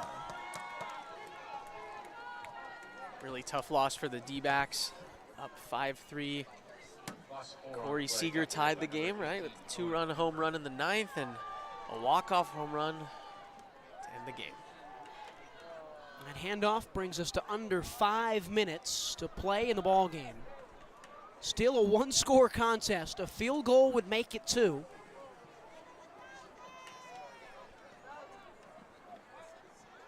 $14 yards to go. Pressure, a throw. It's a duck up in the air, and it's beyond the boundary. Spence with blanketing coverage on the big lanky receiver Query. Pass incomplete. Brings up 3rd down. And for the Salpointe offense, they're at a point where it's not chip shot field goal range. So if you're Saguaro, just try to not let them gain basically little to no positive yardage is the goal for the defense, and force a 40-plus yard field goal that you hope Salpointe is able to miss. It's 3rd down and 14 from the 24. So as it stands, it's a 41-yarder. A handoff, nowhere to go, and this Saguaro defense gets another sound showing. Orlando Gonzalez had nowhere to go, and he went backwards a yard. So from the 25, it's a 42-yard field goal attempt that would make it a 10-point, 2-score game with 4 minutes and change to go. The clock is rolling. So by the time this is taken, it will probably be at about 3 minutes and 45 seconds. 42 yards for Kaya Franconi, who is 3 for 3 on extra points today. It was a botched one. Salpointe going backwards and nowhere to go. How about this Saguaro defense? I mean, just shocking plays going on here in the fourth quarter. We had that turnover that was devastating for the Sabercats and a devastating botched field goal there. Great job around the edge to put on the pressure, but man, stays a 7-point game, Ryan. A Mason Whitaker fumble put Salpointe Catholic on the 20-yard line in the red zone. They go backwards 5 yards, cannot make the 42-yard field goal, and after maybe one of the biggest moments of failure on the offense's end this year, the defense picks them up. Whitaker is back out there. It's Jacoby Spence on your screen right there. That special teams made a big play. Bray, screen pass, caught by Reese Rinaldi. And Rinaldi gets 4, just shy of the 30. They've got to go 75 yards in 3.5 minutes. Second down.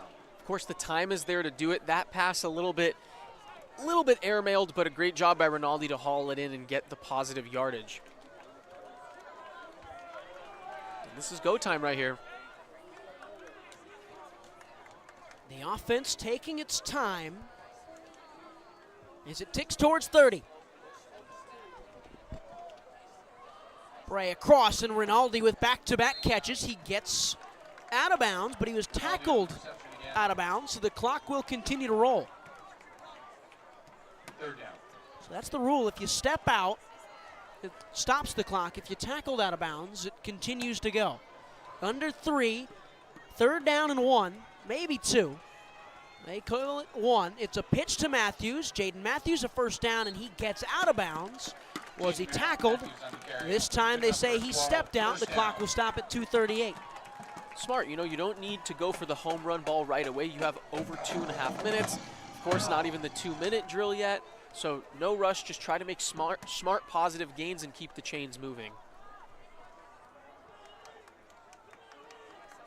New set of downs from their own 39. Bray, good pressure off the edge from rushing. It's caught by Jacoby Spence. Into plus territory go the Sabercats. This offense cruising for the first time really since the first quarter.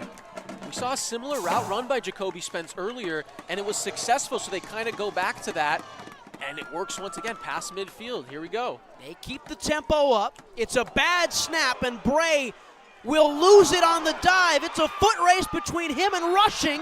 Who has it? Salpointe Catholic do. Unbelievable. It's another mistake from Saguaro. It's a bad snap from Peyton Clemens, the center. And they make a mistake on the offensive end again. Wow.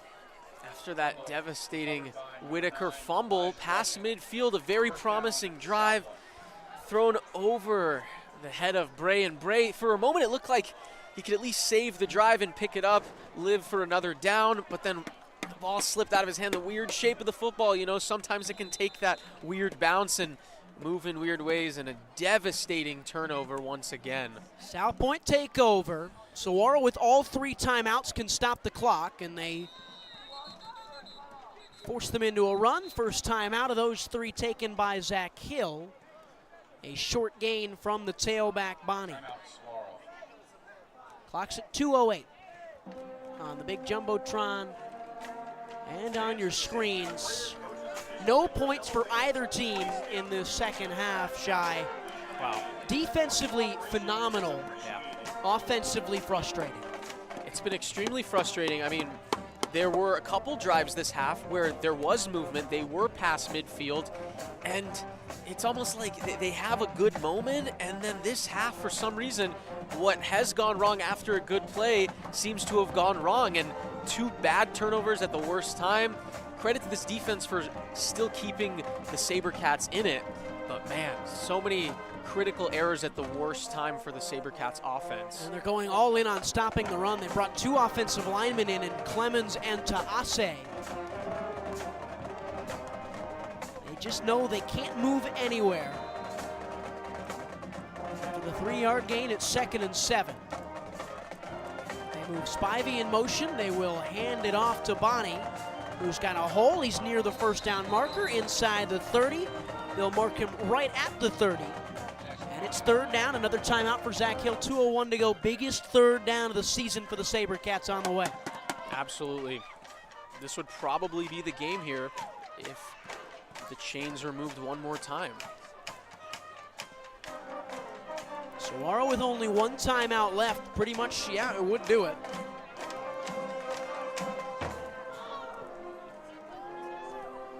And what hurts more, Ryan, is on that last drive after the blocked field goal, you get really promising field position.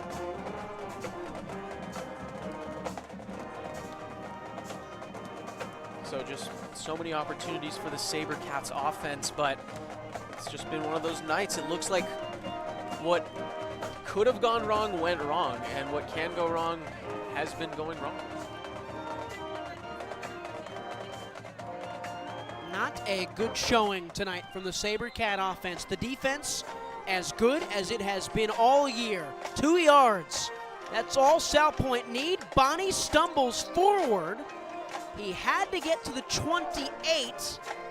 I think he might be about a foot shy. Well, you would think Salpointe goes for this, and now they're saying first down? And he's got a first down. This team from Tucson, the 2-hour drive, might just be worth it tonight. A first down with 1:55 to go. Saguaro with 1 timeout. Zach Hill will not use it yet. This clock will trickle all the way down to about 1:25, and they should be in victory formation to clean this one up. It's a pitch to Bonnie. All he has to do is not fumble. And Zach Hill uses that final timeout. This one's really going to sting, Ryan. I think this will be known as the game that kind of got away for the Sabercats, given all those opportunities they had. It was a bad snap after great offensive momentum into enemy territory, and became a foot race between Bray and Rushing. Elijah Rushing, all 6'5", long arms, supreme athlete on the defensive line, a 5-star, dove on the football, got this team, his Salpointe Catholic Lancers from Tucson the ball back. And they've walked it out ever since. And for Elijah Rushing, he didn't have a sack tonight, but it's a perfect example of a great defensive lineman having an impact outside of the stat sheet. You might not see it in the box score, but just Rushing's presence on the defensive line, it's kind of a little bit of that Aaron Donald effect where you have to put all your focus there and not a lot of time to throw for Bray, and a struggle for the offense, big part of it because of Rushing. They'll hand it off on the outside. This is Rivera, and he keeps going, keeps wasting clock.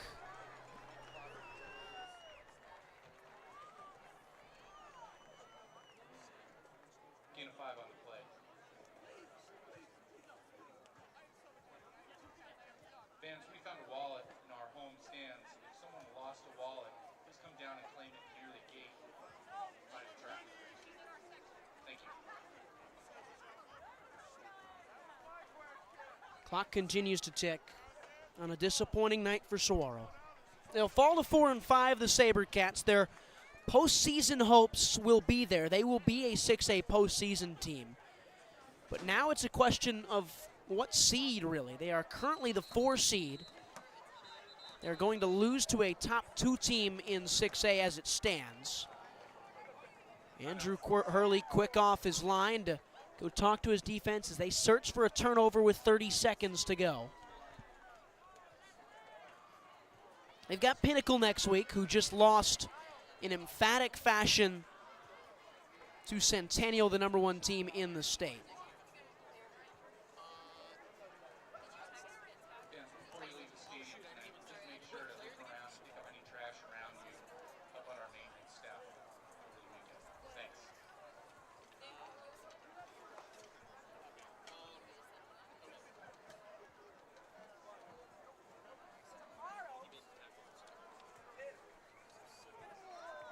It's 3rd down and 5.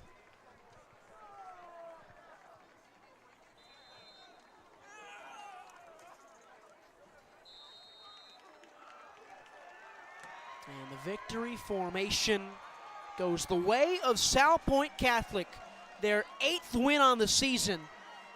They have done so much of that this year under Eric Rogers. They've figured out how to keep winning games. They go on the road, a 2-hour trip to South Scottsdale, and the team from Tucson, Salpointe Catholic, are going to win this one as the clock strikes 0. A 21-14 win for the Lancers.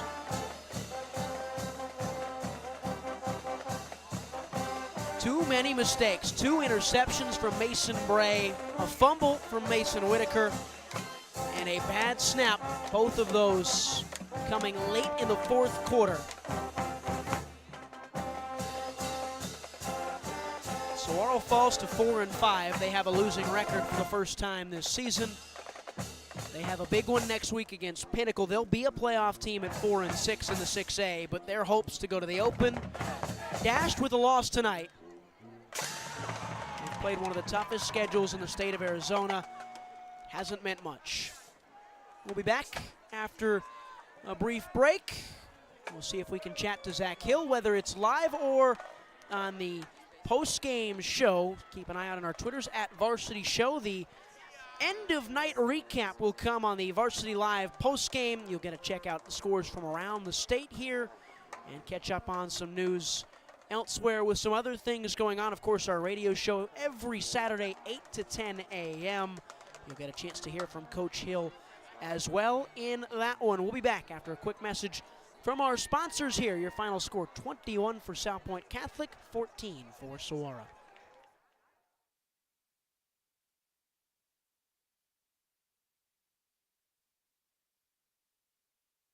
When you think of family restaurants and sports bars, think Bonfire. Bonfire is part of the Tempe landscape, supporting local schools. Join the Bonfire Booster Club Challenge. Mention Corona del Sol, Desert Vista, Marcos de Niza, Mountain Point, or Valley Christian, and that school's sports program will earn loyalty points. The winner after football season will earn a fundraiser at Bonfire. Come for the food and fun, support the community. Bonfire, open every day east of I-10 on Warner. Show your game ticket all day Friday and Saturday and get 15% off. 480-306-6801.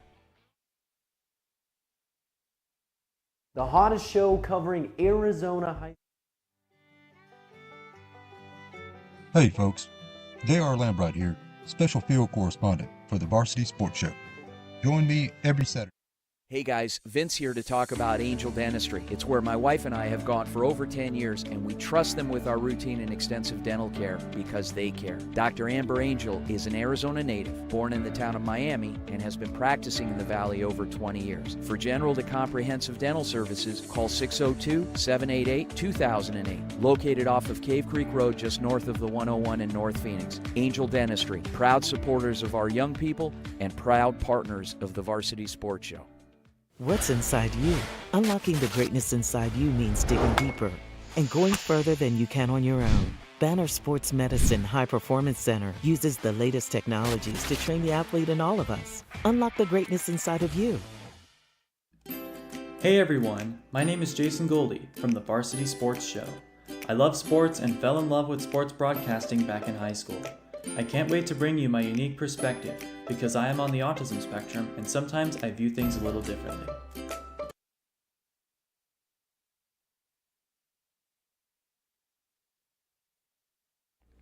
My name is Kyle Krikorian, and I'm a sophomore studying journalism at the Walter Cronkite School of Journalism and Mass Communication.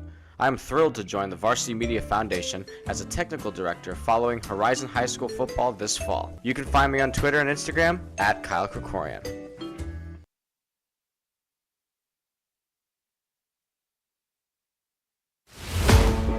What's inside you? Is it strength?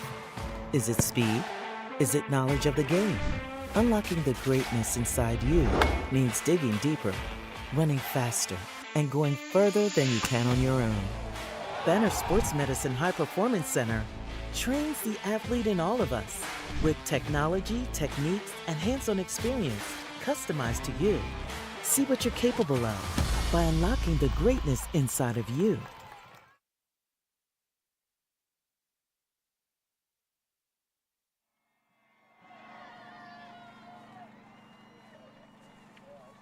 Big win for Salpointe Catholic on the road. They moved to 8-1 on the season. Their first year in 6A has been a success for Saguaro. They are 4-5 after a bunch of mistakes to close this one out. A 21-14 final score. Next up for the Sabercats, we'll be with you next week. They take on Pinnacle, who's going to lose their third game of the season. It might be a must-win type of moment for the Sabercats if they want to host a playoff game in the postseason. For my partner, Saguaro, who's going to interview Zach Hill, hopefully, and get us to the top of the show tomorrow on the Saturday radio show. For the rest of our production crew, led by Shay Garrett and Sammy Rivera, I've been Ryan Sikora signing off. Sabercats fall 21-14 at home.